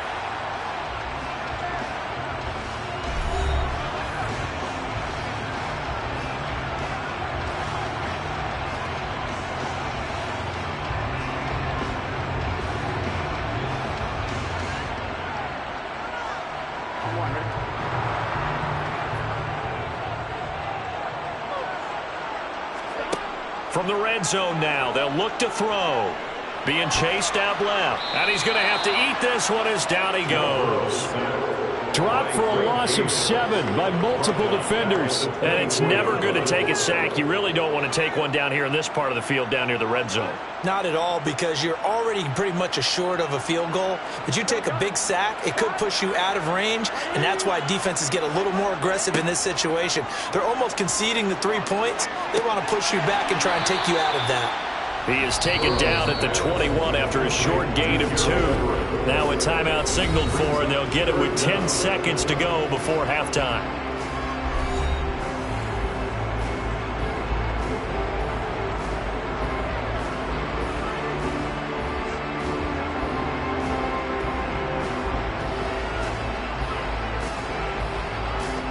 So on 3rd down, the field goal unit will come out as they'll try to get 3 before half. This will be, let's see, 38 yards out. Hopkins' kick is good. And we have action on the scoreboard just before halftime. It's 3-0. So a late 3 there, and that'll help as they head into the break. Talk about situational football and something they've worked on since the OTAs and mini camps the previous summer. They take care of the ball, get 3 points, knowing they're going to get the ball to start the second half. That's the old 2-for-1 special to finish things off.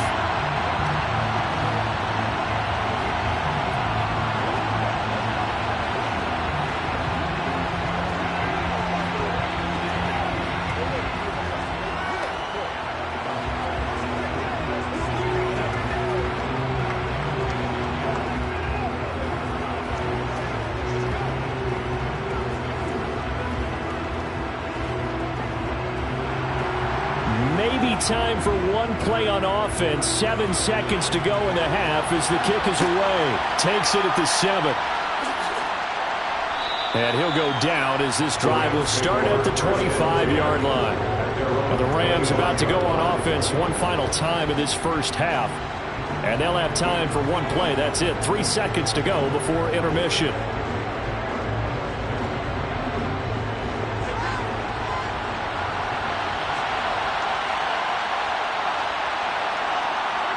All that remains is to snap this once, and that'll do it for the first half of play. So we've hit halftime, just a field goal separating these two teams at the break. As we send you to our EA studios in Orlando, here's Jonathan Coachman with our EA Sports Halftime Report. And Hill will opt for the touchback. The Charger drive about to get going. And they've got the lead. CD, what do you think the message was at halftime? I don't think the message was too drastic, I think, at the half, or that they need to change things too much. I do think the offensive line could play a little bit better. I think they'll try and help them out more. They'll probably keep a tight end in a few more times and maybe add a running back to the formation and pick up those pass rushers, because they probably allowed a few too many sacks for comfort in the first half. So here's a 1st and 10 at the 38. Inside handoff, Henry. And he'll power ahead, but only for about 3 yards. 2nd down coming up. Well, they're hoping that the second half is better for him than the first half. They've got to find a way to get him going. He's a big part of their offense.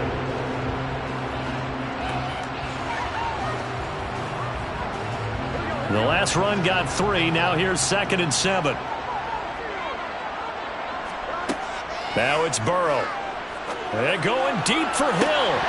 And that will be incomplete. Trying to dial up the long one way out there, but it'll be 3rd down. We saw this a lot in the first half, and it continues. These receivers just not able to get much separation. So that means they have to win the 50-50 balls. They've got to go up with the defender and find a way to start coming down with him. And this time, contact and another incomplete pass. Now it's Burrow. And he comes back with one complete. And he will get him down a couple yards shy of the 1st down marker. A nice tackle coming up from his free safety spot. I thought maybe when he caught it, he'd have a good chance of getting that 1st down, but that's a nice job of holding him up and preventing him from getting to the sticks. Here's J.K. Scott now as he'll kick it away for the 2nd time.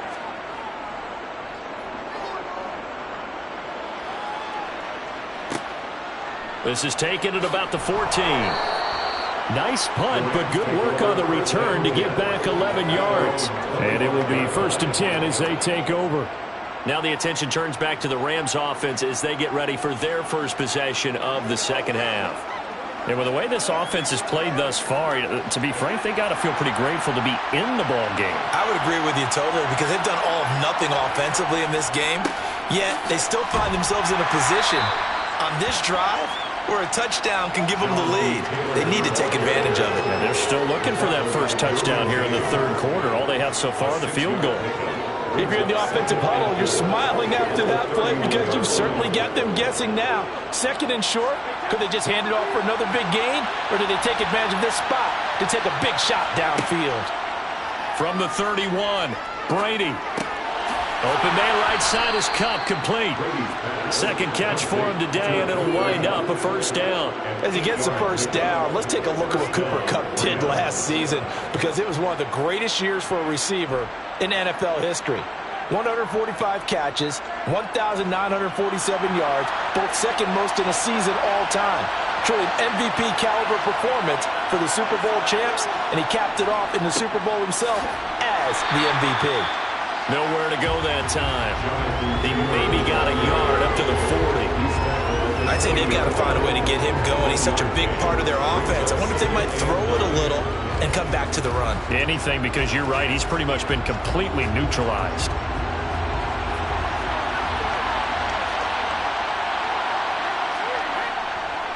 Second down, another run with Taylor. And a strong run that time as he's across midfield and down to the 43. A good pickup, 17 yards, and also a Rams 1st down. Sometimes it's hard to believe, but there are times this game is about patience, isn't it? Has had the game he expected, but that run there, that may get him going. I was just going to say, maybe that gives him a little juice because you're right, he struggled, especially in that 1st half. Yeah, and I know the great ones always think to themselves, just hang in there. I'm just one big carry away from busting this open. That's a good start for him.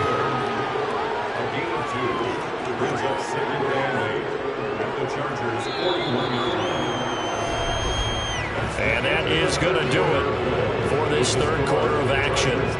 You are watching the NFL on EA Sports. Back now at SoFi Stadium in Inglewood. It's been a very hotly contested game to this point. Just a field goal separating these two teams as we get set for the 4th quarter. So back-to-back plays, each get nothing. And 3rd and 8 now. Well, the stats that matter on this play don't help a team very much unless, of course, you're playing defense. If you get points per reception, you got a reception, but no yardage. Great job by the defense, though. They read through them. They read through it, gave up no yardage, and people got credit for tackles. Pretty good deal. Middle of the field, it's Robinson.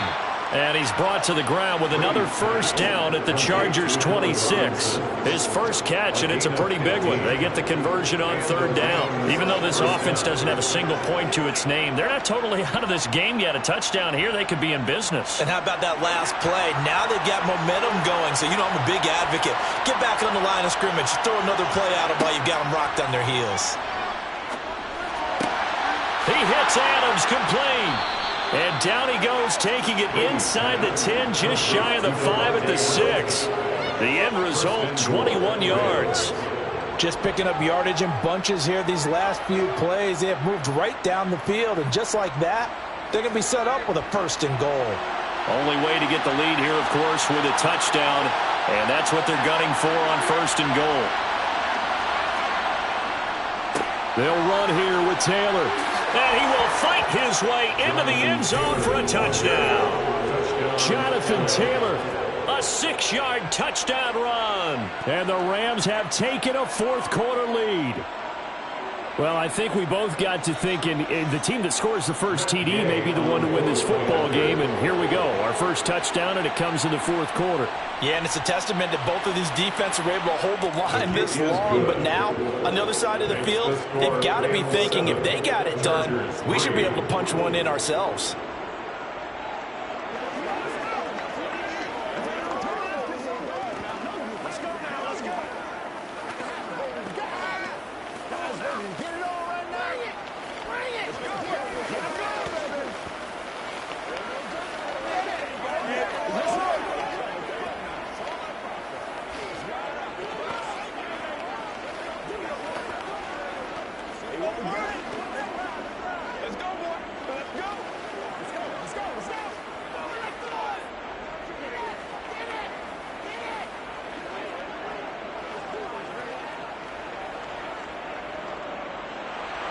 Following the touchdown, here's Gay to kick it away.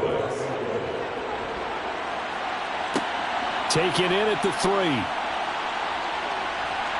A solid return, pretty good field position. They'll start at the 32. So the Chargers now down on the scoreboard. 2 minutes, 17 seconds to go. Plenty of time here. They've got 3 timeouts and the 2-minute warning as they've got it first and 10.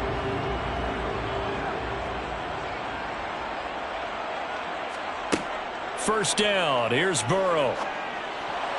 A quick throw there, going to be batted away and incomplete. Partner, for once in my life, I'll be succinct. In a one-possession game, every single stop like that could be a difference maker.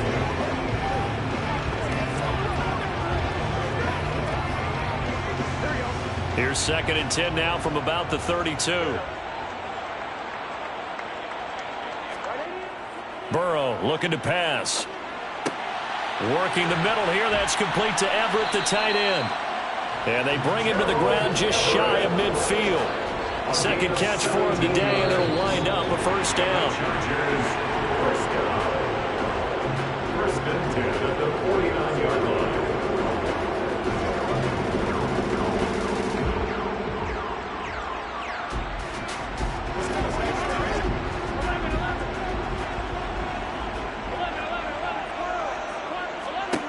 Throwing now, Burrow on first down. He's got his man. That's Everett, the tight end. And he'll get this one down near the 20-yard line, just shy of the 20. They got 29 yards that time. But they picked up a little bit of yardage there, and now, in this situation, should be in no hurry to run a play really fast. Let the clock wind down. Burrow. And his throw is incomplete. Limited time left on the clock after that incompletion, so I think both sides are going to savor every second to prepare before the next snap. Because once the ball's in motion, it may be a nonstop push to finish this drive off. Everyone better be on the same page right now, because I think they're going to try and get several plays off in quick succession if they can. Throwing, Burrow. On a bad time late for a poor throw. It's intercepted. Picked up by Jalen Ramsey. And the Rams have just about sewn up this football game. Set to begin their next drive, the Rams offense at the line. And this game not quite in hand yet. We'll likely probably see all 3 timeouts defensively and then reassess where we are. The Chargers going to signal for the first of their timeouts as they'll talk things over prior to this upcoming second down play.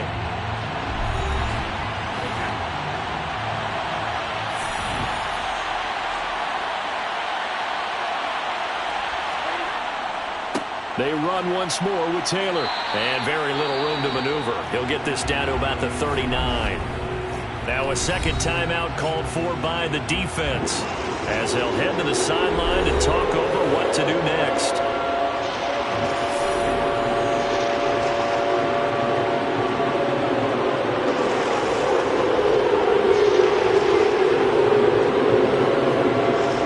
Third down now. Those last 2 plays indicative of how things have gone for them. Just nowhere to go on the ground and struggling to put up points.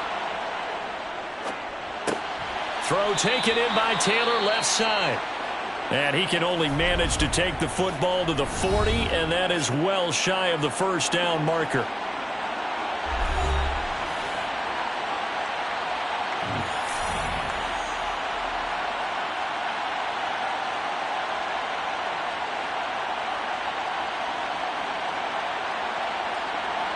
Here's Riley Dixon now as he'll punt it away for the second time.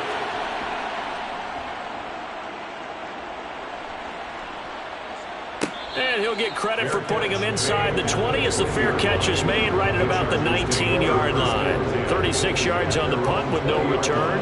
And out will come the offense as they take over.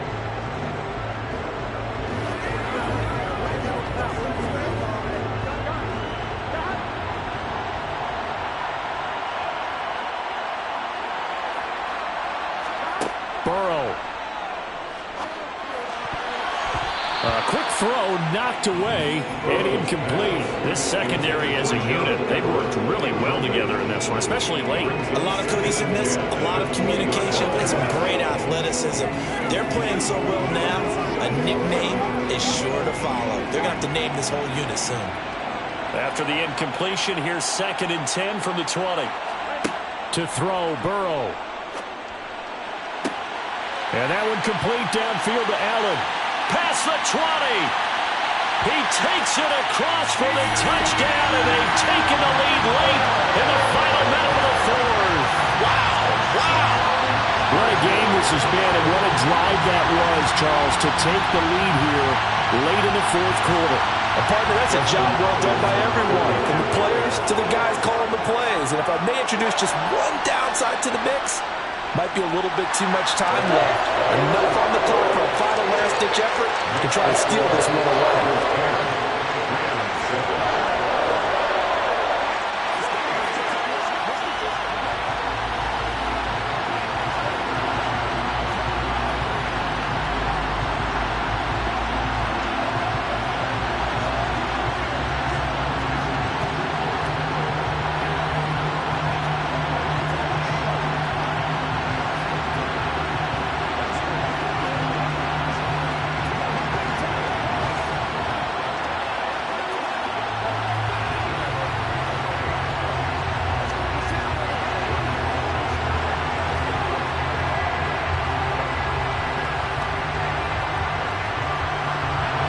Set now to kick this one away, and off it goes.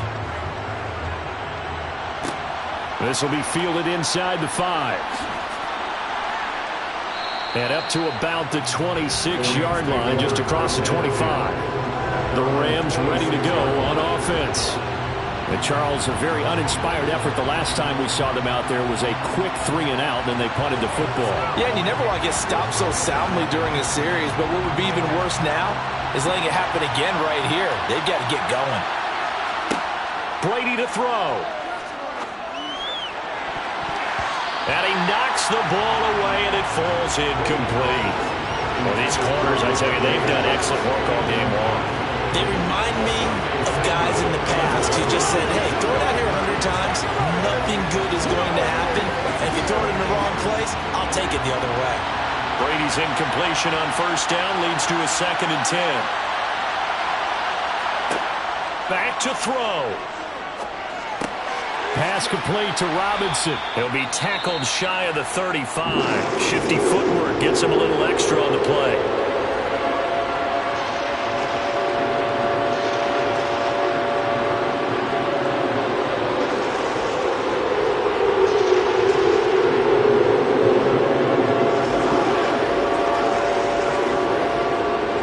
The Chargers trot out their dime package, expecting a throw on third down. Back to throw, Brady. And it's complete to Adams. Now the Rams will signal for a timeout, their second, as they get it with 26 seconds to go in the football game.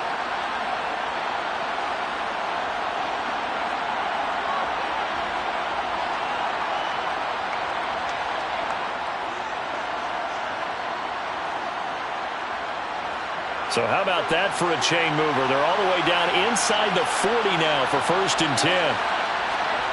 To throw is Brady.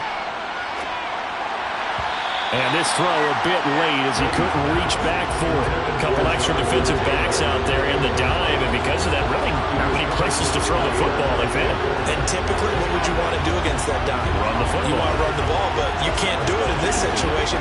Not nearly enough time on the clock. You have to really navigate against a tough defense presented against you.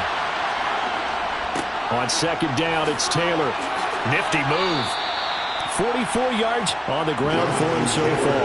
And after that type of a run, there's some talking going on down on the field, but it's not trash talking. The guy who just carried the ball, he's going back and telling his offensive line, great job, keep it up, and we'll break that one soon.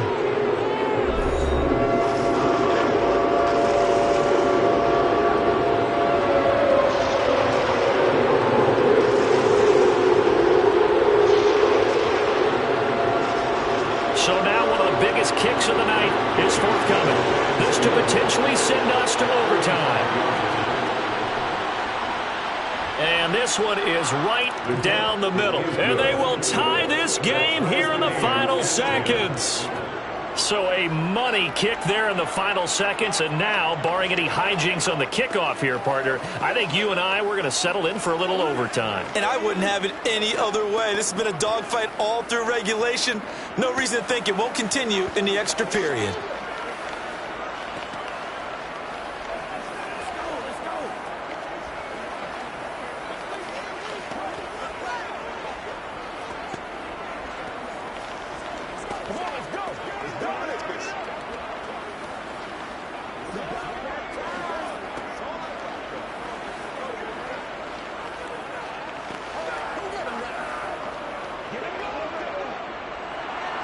All level now at 10 apiece as the kick's away. Taken at the goal line. And a nice return sets him up pretty good here right at the 30-yard line. L.A. readies for its next possession. Tie game, and barring something incredible here, we're likely headed to overtime. What I would do is either hand it off inside or more likely to take a knee and let the clock run out. Because if I'm back there trying to throw and a sack happens, the ball comes free, I can lose the game here. If I get to overtime, I can still win it. He's going to loft one deep over the middle. And that will be incomplete. Would have been a big hitter if they had connected. Instead, it's 2nd down. 4 quarters not enough. We're all even, and to overtime we go. How much fun is this for everyone who's watching the game? How much fun is it for us to see this one get an extra period to get settled? It's a little teaching moment here. Overtime rules. Remind us how this goes, partner. Okay, so in the past, we had sudden death. First team to score wins, but no longer. Now, if the team receives the ball, scores a touchdown, they win the game. If they kick a field goal, though, or don't score, the other team gets a possession. And after both teams get a possession, then we're into sudden death. First team to score wins the game. The Charger drive about to get going. And everyone knows the OT rules, Charles, but pretty simple formula. They go down and get a field goal, we continue play, but if they can find the end zone on this possession, ball game over. And as meticulously as all teams plan for a game, I don't doubt for a second on that offense coordinator's play sheet, he's got some overtime plays that he wants to run. I know it sounds crazy, but they plan for everything. 1st and 10 all the way throughout the game, 2nd and 7, whatever. Right now, he's looking at that play sheet saying, if we get to overtime, what can we break out that they haven't seen?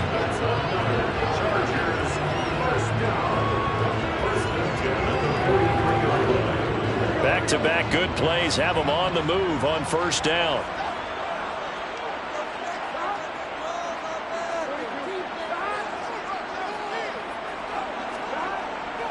Henry up the middle, and he'll fight forward on the straight-ahead running for just a couple of yards. 2nd down. Well, any lane that might have been open there was closed pretty quickly, and that was because the defensive front, they won that battle at the point of attack at the line of scrimmage. They used great leverage, held their spot, and stacked him up. The last run got a couple. Here's 2nd and 8. Running from the gun with Henry.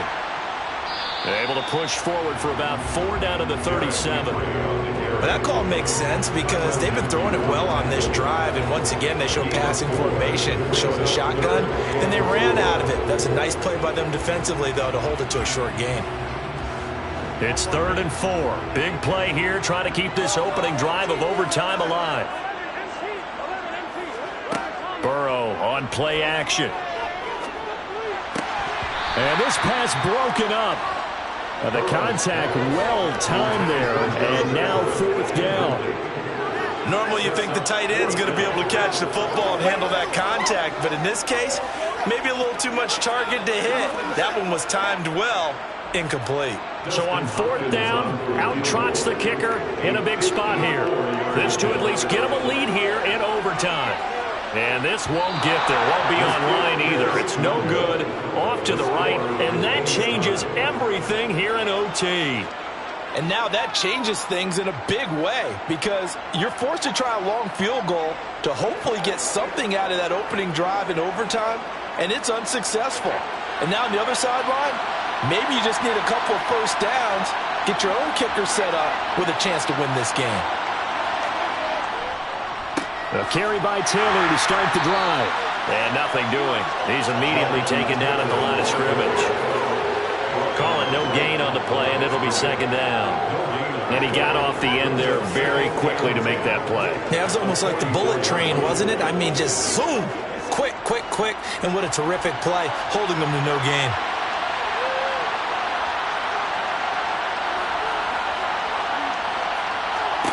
What can Brady do now with his drive? Now that'll be caught by Kupp. And they'll get him down on the other side of midfield. When you see zone defense and you know you've got a drag route on as your primary call, you got to be really careful as a passer about how far you let your guy go because he might wander into some tough coverage. The heavy set out there. 3 tight ends in the formation for 3rd and 3. They'll try and run for the first with Taylor. And that play will go nowhere. Losing yardage back near midfield at the 49. That'll back them up 2 yards and also bring up 4th. I like the strategy. Extra tight ends, extra beef. They want to run the football, but that means they probably want to run it inside.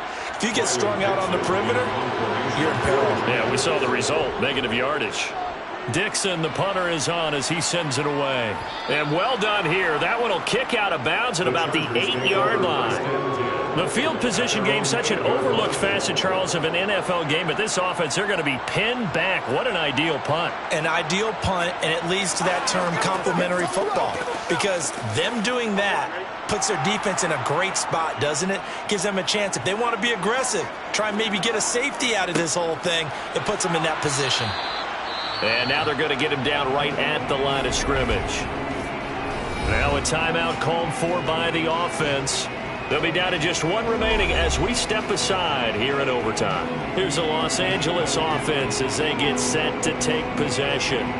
Well, this is a pretty rare situation here, Charles. You get into overtime, neither team coming through with even a field goal on their first drive. So now, sudden death with the time remaining. Next score wins. And now I would say that going at it might be a little bit easier for both teams now because they've eased into overtime. That first series, everything on the line then. Now you've seen what a defense is throwing at you. You can make some adjustments, and all you need is 3 points to win it. The Rams go nickel here defensively on 3rd. Now Burrow And the throw there going to be incomplete. I like the calmness of how he played the ball here. No panic in his eyes as that throw arrived. Tracked it from the moment it left the quarterback's hand, and that's just where he needed to be to knock it away. Here's J.K. Scott now, on for a very important punt here in overtime.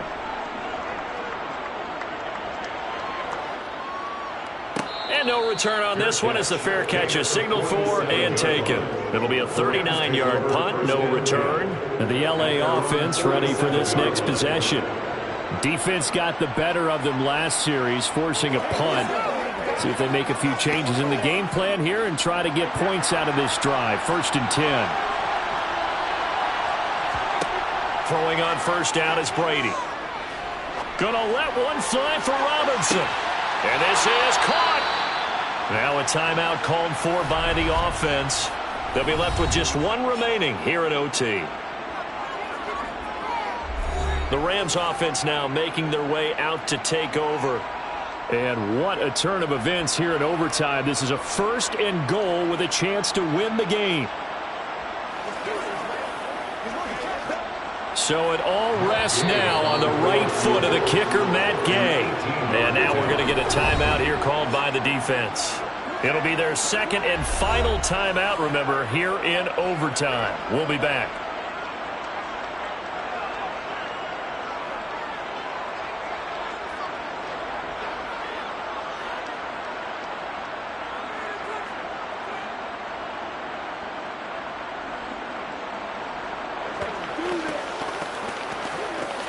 Let's go, baby. Let's go.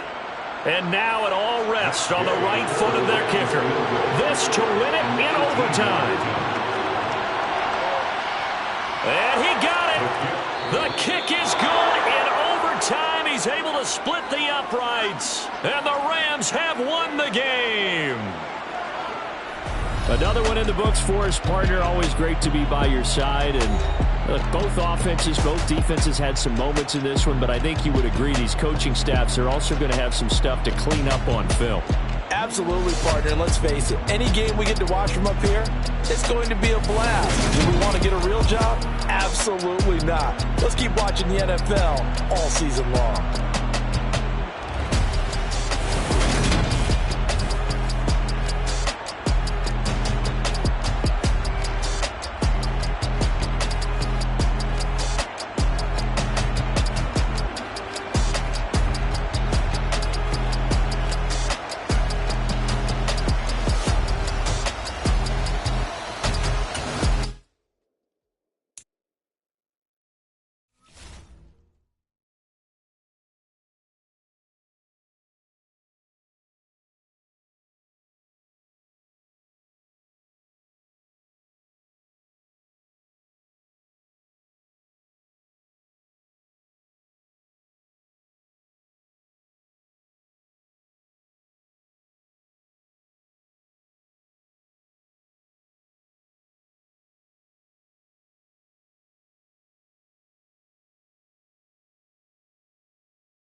are pleased as always to be bringing you coverage of the National Football League on EA Sports. Today we've got a good NFC matchup on tap between the Dallas Cowboys and the Los Angeles Rams. This taken in at the goal line. And he'll get it up past the 20 to about the 22. And out now come the Cowboys.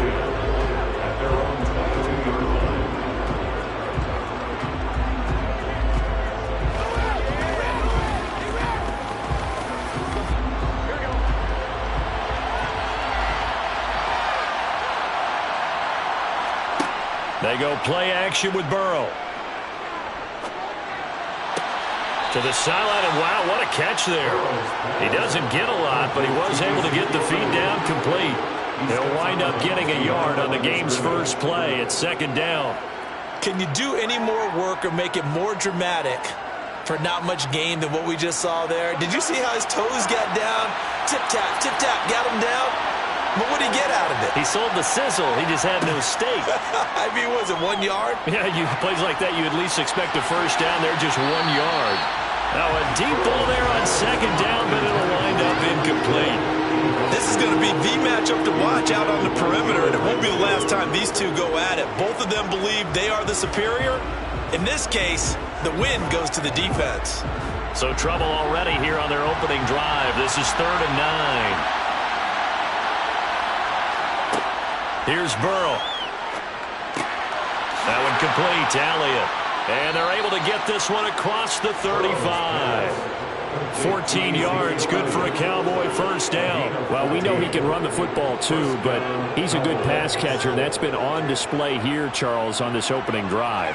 And we certainly have seen the benefits of what he did in the offseason, which was spend more time with wide receivers, working on routes, working on cuts, in order to make himself a more complete running back and even more of a threat downfield. On the left side, Gallup's got it. So give him 5 yards there on the pitch and catch, and it'll be second down. And forget about the run to set up the pass. They're just coming out throwing. Forget trying to set anything up. They feel like they have the advantage. They feel like they have the matchups, and they're just attacking right now. Yep, going to the air on the opening drive. Again, it's Burrow. Oh, he put it on the carpet, a fumble. And now the Rams have got it, going the other way. On the move past the 40. Still going inside the 20. And they are going to score on the fumble return. Touchdown, LA. And now before the ball changes hands, they're going to take a look at this just to make sure that they have it right.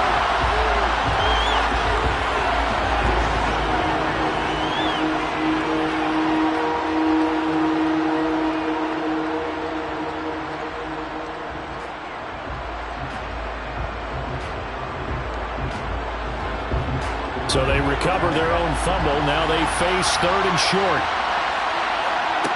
Here's Burrow setting up to throw it. That one caught by Tyreek Hill. And he'll go down inside the 45 before going out of bounds. That gain of 9 buys them a new set of downs. And the pocket's been protected pretty good here so far on the opening drive. We always talk about confidence in runners and catchers and quarterbacks. How about the protection detail? They're not allowing anyone near the guy throwing the football. First down. Here's Burrow. Tyreek Hill's got another one. And he's going to be taken down at the 28-yard line. And he's already got 2 catches on the opening drive. They know he's going to be a handful. And sometimes you game plan for that offensively. You want to make sure that guy touches the ball, and sometimes it just happens naturally. And then you change your game plan. When he has the hot hand, you keep going back to him because he's running routes with confidence as the game goes on. Now the first carry for Ezekiel Elliott. And they'll get him down after a pickup of 8, 2nd and 2. A nice run here early on. It doesn't take a great play caller to realize you want to establish a guy of his caliber with runs like this early because they'll pay dividends as the game progresses. 8 yards the tally on that first down run. Here's 2nd and 2. Burrow will throw. Looking left side, and he's got a man. That's Schultz. And he's going to be brought down at about the 16. And so far, a very nice, methodical opening drive. This has the feel of a scripted drive that they rehearsed perfectly all week long, and now they're executing it on game day. Script looks good so far. So the ball down to the 16 here for 1st and 10. Now Burrow. Sideline throw, it's complete. And a nice job there of keeping the toes inbounds. It'll be a gain of 5, and it'll be 2nd down. Well, that's not just his first, not his second, already his 3rd completion here on the opening drive. And I think it's safe to say that getting him the ball in this game, one of their top priorities. And the top priority for the defense has got to be finding ways to cover him. And I don't think you can have one basic coverage to get it. And it'll be intercepted. Picked off by Jalen Ramsey. And the Rams are going to get the football here as the ball will come out to the 20. So after the INT, it's Brady. And he's brought down at the 24 after a gain of 4. The result, only 4 yards there on the play. And it's 2nd down. No score after 1 on EA Sports. The Rams with the football here to begin the 2nd quarter. They'll come up 2nd and 6 now from the 24. From the 24, Brady. Oh, he'll want that one back. Incomplete. He doesn't drop too many in that department. 3rd down. And he's certainly not a guy that drops that football very often. Indeed, because that's a bit of a surprise. I know he's in the middle of some traffic and people, bodies all around him, but he usually has the focus to haul that one in. So after the 2nd down incompletion, they'll come up now against a 3rd and 6. He's got his target. It's the tight end, Tyler Higbee. And he is going to have a Rams 1st down as they're able to get the 3rd down conversion. When the offense reads blitz, doesn't matter where it's coming from, tight ends know that they become a big part of the passing game because they should be an easy outlet when all those extra bodies are trying to get to the quarterback. A hot route, so to speak. Now the NFL's leading rusher in 2021, Jonathan Taylor. And he'll manage to pick up about 4. It's 2nd down.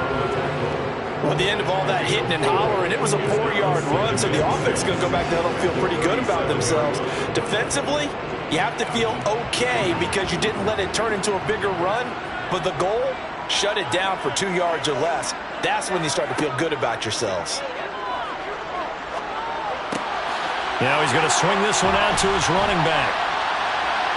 And he'll be taken down at the 46-yard line. 9 yards to pick up there, and it's a 1st down. One of my old teammates called me the other day when he was watching the game. He's like, man, trying to watch an NFL game and trying to account for their passing game, that's difficult. And just when you think you get everything covered, here comes a back out of the backfield. And in this case, he picks up a 1st down. Now Brady bounces forward on the jet sweep. Slipped one tackle, but no more as he's knocked to the deck behind the line of scrimmage. It's a loss of 2. Brings up 2nd and 12.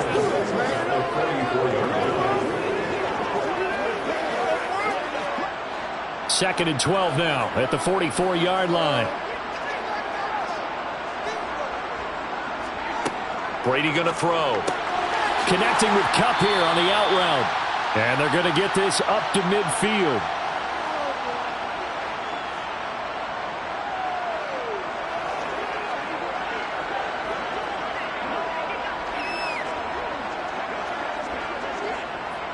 And on 3rd and 5, this will be the 8th play of the drive.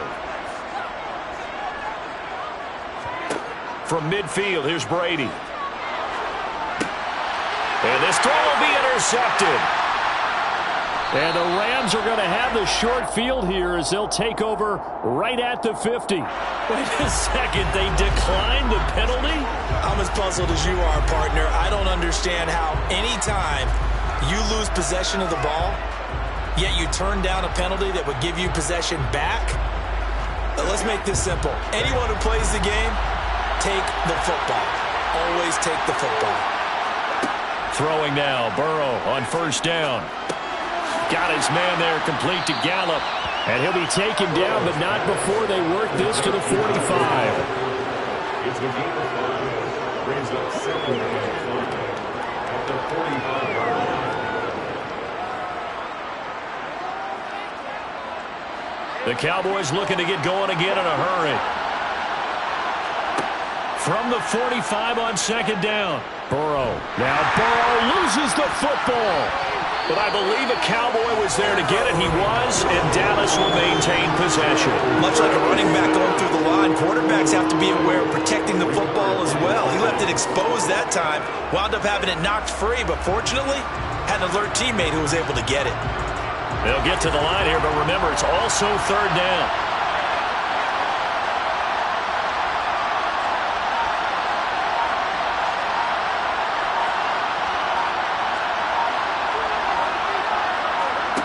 Now it's Burrow.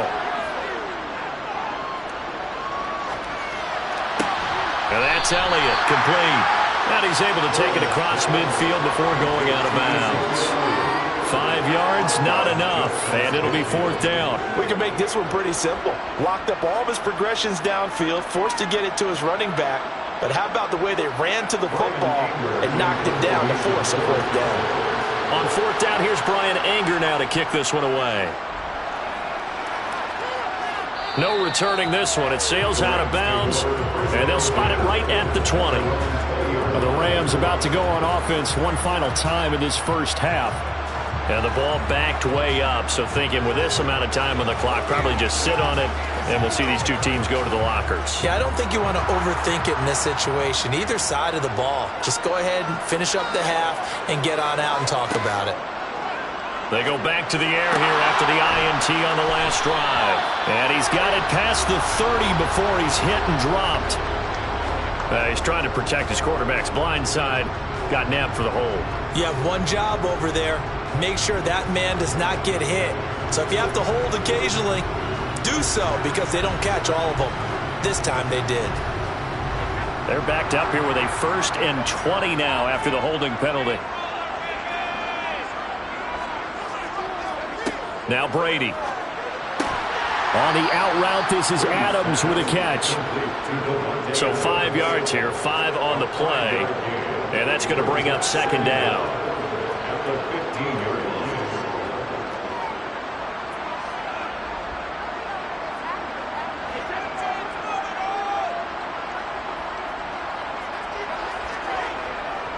And this time they'll just keep this on the ground. And this will go as a short gain on what will be the final act of this first half. So plenty of action on the field, but no action right now on the scoreboard, at least as of yet. 0-0 is our score. As we send you to Orlando to check in with Jonathan Coachman at our EA Sports Halftime Report. Coach? And the tackle going to be made right there at the 25-yard line. The Rams offense ready to begin quarter number 3.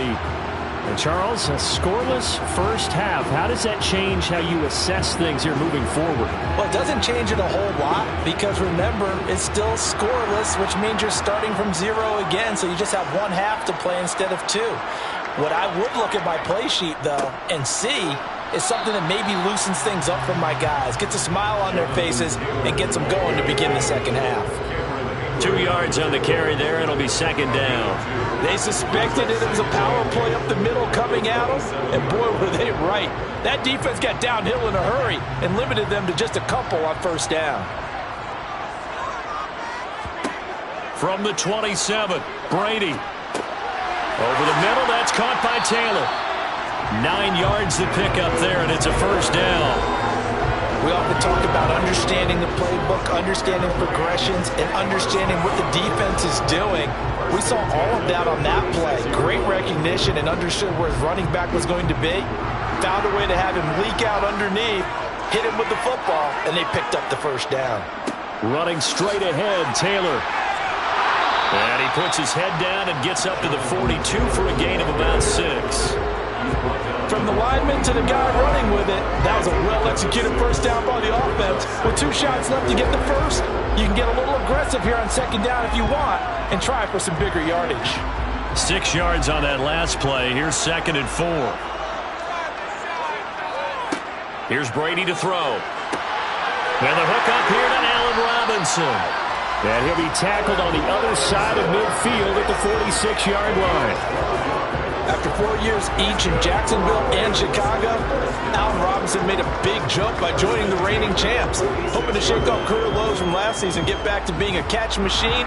Here's a catch for him there and a first down pickup. On first down, Brady. Caught on the right side by Adams. And that play goes nowhere. Taken down, losing yardage at the 50, right at midfield. Not what they had in mind there. That's going to go as a loss of 4. Heck of a play there to get to him quickly and get him down for a loss. I think they did a really nice job getting ready for this game, scouting, watching film, and understanding defensively what the play design was. They give to Taylor out of the gun. Just a yard on the gain there, and that leaves him with 14 yards still to go on third down. He's definitely tough to get down. We just saw it right there. But how about what we did see? Pursuit, wrap up, and then the big finish with the tackle. 7th play of this drive coming up, but a long way to go on third down. Brady. It's caught here by Adams. And he'll get this to the 40, but that's still going to be a few yards short of the first down. They pick up 10, but it'll still lead to a 4th down. There's another example where defensive coaches constantly preach, not allowing any run after the catch. They gave up a few more yards than they wanted to, but they were able to get him down quickly and force a 4th down. And I don't think this has the carry. It does not. It's no good. And still nothing on the scoreboard. It remains a scoreless tie. The Cowboys offense now, they head out for their first possession of the second half.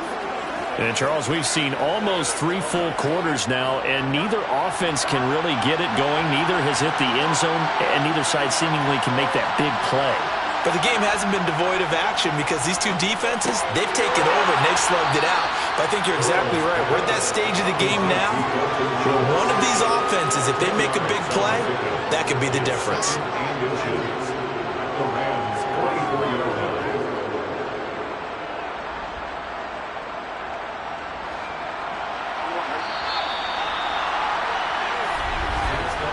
As they come to the line, they will not be able to get off another play as time has run out on this third quarter.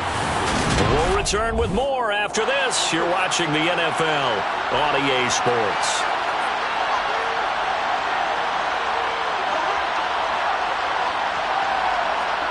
Burrow bats it forward. It's a jet sweep.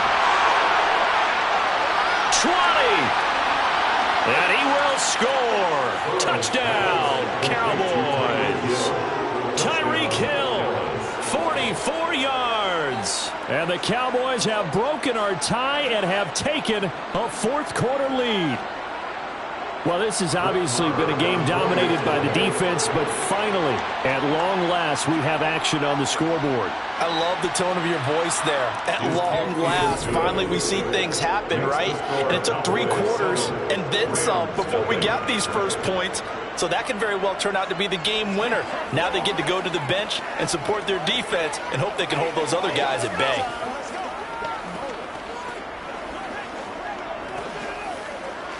Let's be smart. Let's play ball. They can't stop us. Here we go.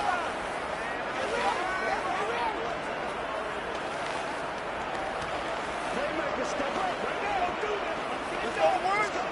Do it. Let's go do this thing, man. Let's go, baby. Turn it up. Let's go, it's showtime here.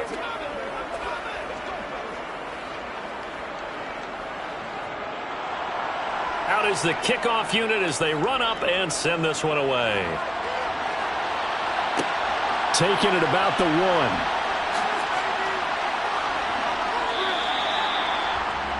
And now out on the field, here comes Los Angeles. And we've seen drive after drive come up empty for them, and they've yet to dent the scoreboard, yet still right in the middle of a 1-score game. So this is where you absolutely have to forget everything that's happened in your previous drives. They don't matter right now. You just mentioned it. 1-score game. This drive here can erase all of what happened previously. Brady's throw taken in by Adams. And that's good for a pickup of 10 yards. And that'll leave him with a second and just a few inches left. Second and inches at the 30-yard line.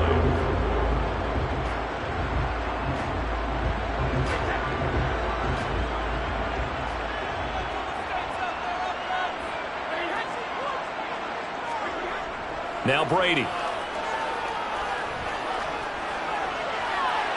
And that is incomplete. Some coaches like to take the shorter, more reliable yardage, and some, they like to go for the big shot. No fear in risking a deep ball there, but it wasn't enough to get them the completion. The battle in the trenches never more important than right now. This is 3rd and inches. From the gun, it's Brady. Man open, it's Kupp. He's got it. And he'll be taken down, but he does have first down yardage. And 5 yards on the play there. It's a drive will continue. This offense is starting to get into rhythm. A nice quick throw there on target. Able to pick up another first down. A few better down a score in the 4th quarter than Tom Brady. This is 1st and 10. Again, he'll drop to throw. He gets this into the hands of Kupp once again. And he'll be taken down, but not before they work it across midfield. They go right back to him for 20 and a first. I like the design that we're seeing right there. This is what they need. Down by a touchdown here in the 4th. They just need to keep working their way downfield. And when they see openings, take their shots. Now Brady again. Middle of the field, it's Robinson. And he's got a first down there after a gain of about 12 as the clock will stop right now for the 2-minute warning. 12 more yards there and another first down. First and 10 at the 34-yard line.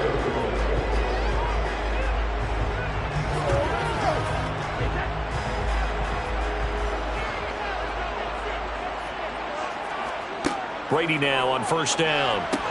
Open man is Higbee, the tight end. And he'll be marked down at about the 26-yard line. He's been quiet today in the passing game, just his 2nd catch. Yeah, people have to come up with schemes to limit him. And what a lot of teams do, they'll double him, use a linebacker underneath, a safety over the top. Sometimes they'll just take a corner, maybe their 3rd corner if he's a bigger guy, and put him on a man-to-man to try and limit his touches. Just keep mixing it up, give him different angles, different looks, like a good boxer does. And they're going to get this down inside the 20. An ex-teammate used to tell me all the time, I hate experienced quarterbacks because no matter what, you really can't hide what you're doing. And I think that right there, he knew right away where the blitz was coming from, where his primary guy was going to be, and he ended up going to a secondary target for a nice game. I was just going to ask you, that wasn't the primary target. He's so good at that, isn't he? I think he knew right away that he wasn't going to get to his primary guy. I think he read that as soon as he got to the line of scrimmage, knew where the pressure was going to come from, and said, I know how to beat that, and that's what he did. Clock's under a minute. Still plenty of time, partner. They have all 3 timeout. That means they have plenty of options in their play calling and where they target on the field. They can throw it downfield, maybe even in the middle, and use their timeouts. And he can't get a throw off. He's taken down. What a huge play at this point in the game. Micah Parsons in there to drop him as that clock continues to run. The Rams going to go ahead and use the first of their timeouts, as they'll stop him with a little over 30 ticks to go in the football game.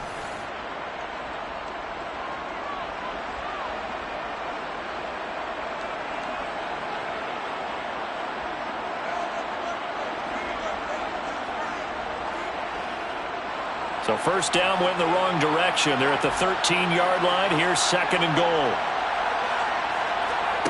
Now Brady. And his throw's going to be incomplete. Now we're in the situation where the quarterback's got to take full charge of his helmet. Got to totally command it, make sure all eyes are on him. All focus is locked in. Going to call multiple plays and go over different situations and scenarios to make sure everyone is on the same page. 3rd and goal. And keep in mind, very possibly 4-down territory. Over the middle, that's caught by Adams. A gain of 5, but not enough. Leads to a 4th and goal. First things first here, they got to pick up the first down. And remember, it is 4th down, so they've got to pick up a completion here. Otherwise, this one's over. Now the Rams will signal for a timeout, their second, as he'll stop it with 11 seconds remaining in the ball game.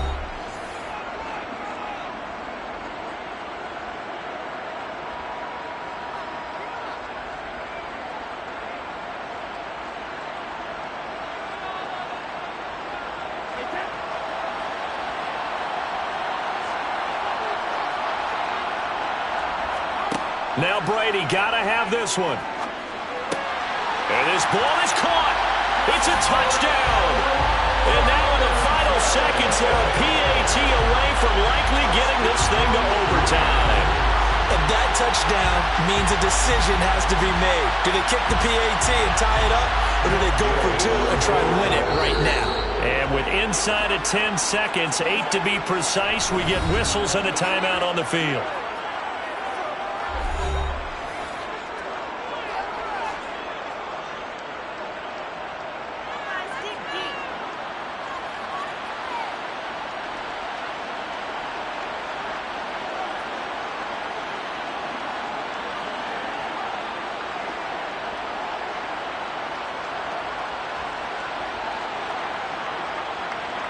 So now this will be, in all likelihood, to force overtime. And he has got it. So barring something crazy on the kickoff, we're looking at an extra period to decide this one.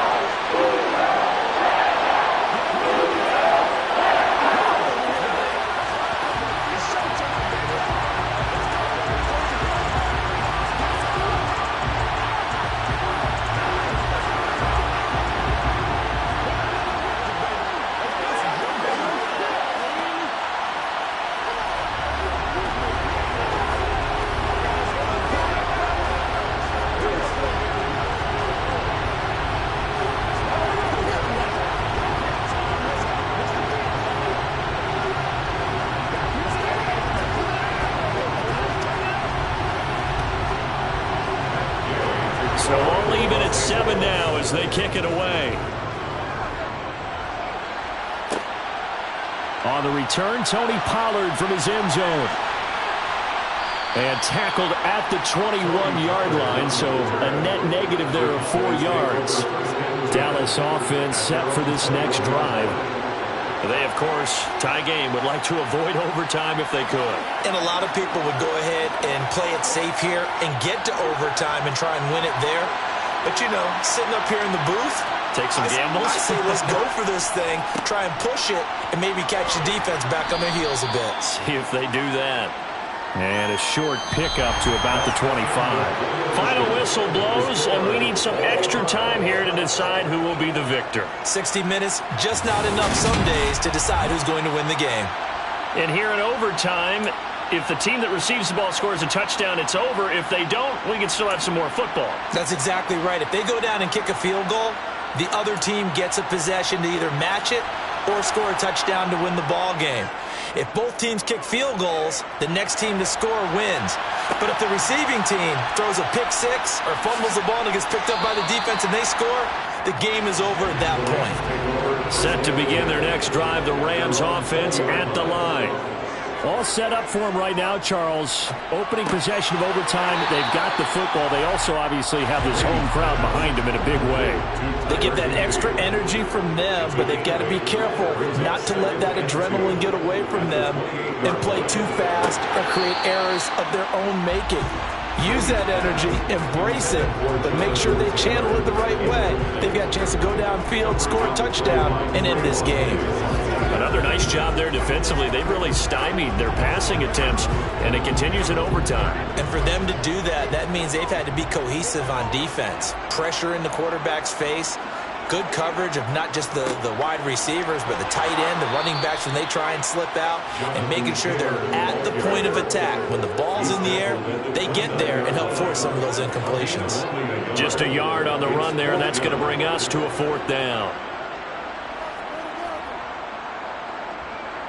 Here's Riley Dixon now, as he's on a punt for the first time this afternoon.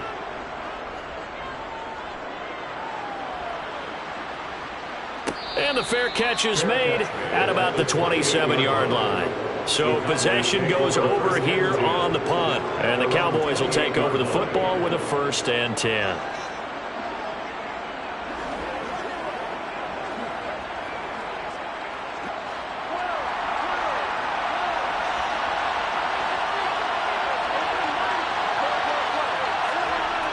They start on the ground with Elliott.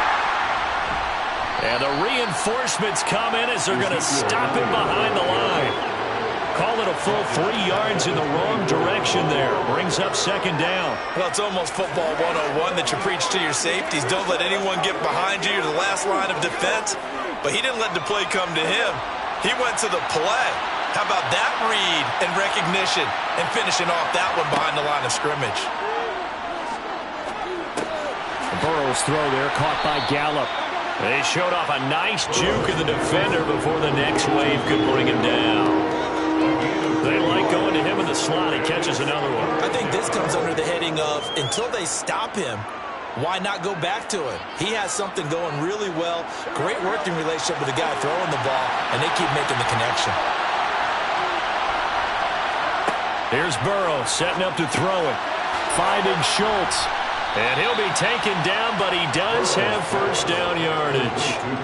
That's good for 9 yards as they convert on the 3rd down play. The tight end is certainly a position built to move the chains because they can control space underneath. If they've got good hands, then, of course, they're a dynamic target.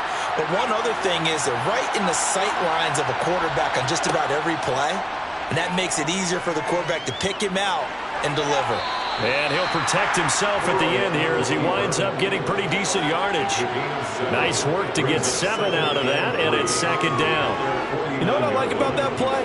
He didn't try to do too much on 1st down. He took what the defense gave him, put together a solid game to bring up 2nd and manageable. Now they have a couple of plays to pick up just a few yards and a new set of downs. Burrow. He finds his target. It's Schultz. And this is going to be another 1st down as the tackle is going to be made at the Rams' 36.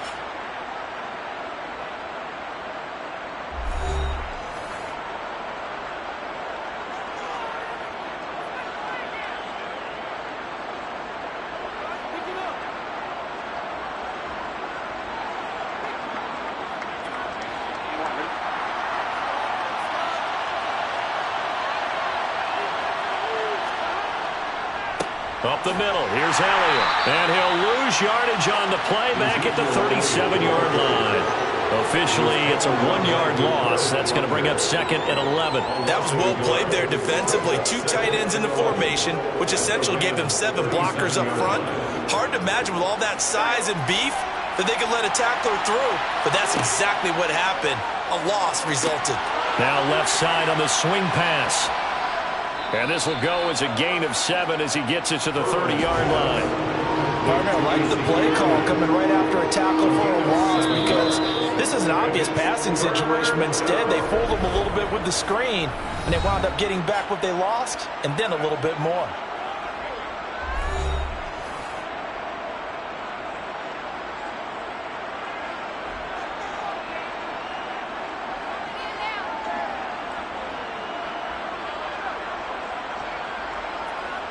This will be the 8th play of the drive here. 3rd and 4.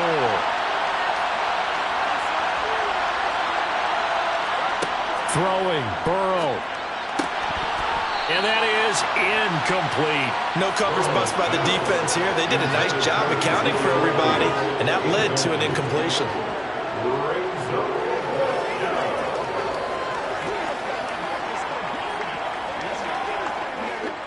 So it all rests now on the right foot of Brett Moore. And the Rams are going to go ahead and take another timeout. They'll be down to just 1 remaining as we step aside here in overtime.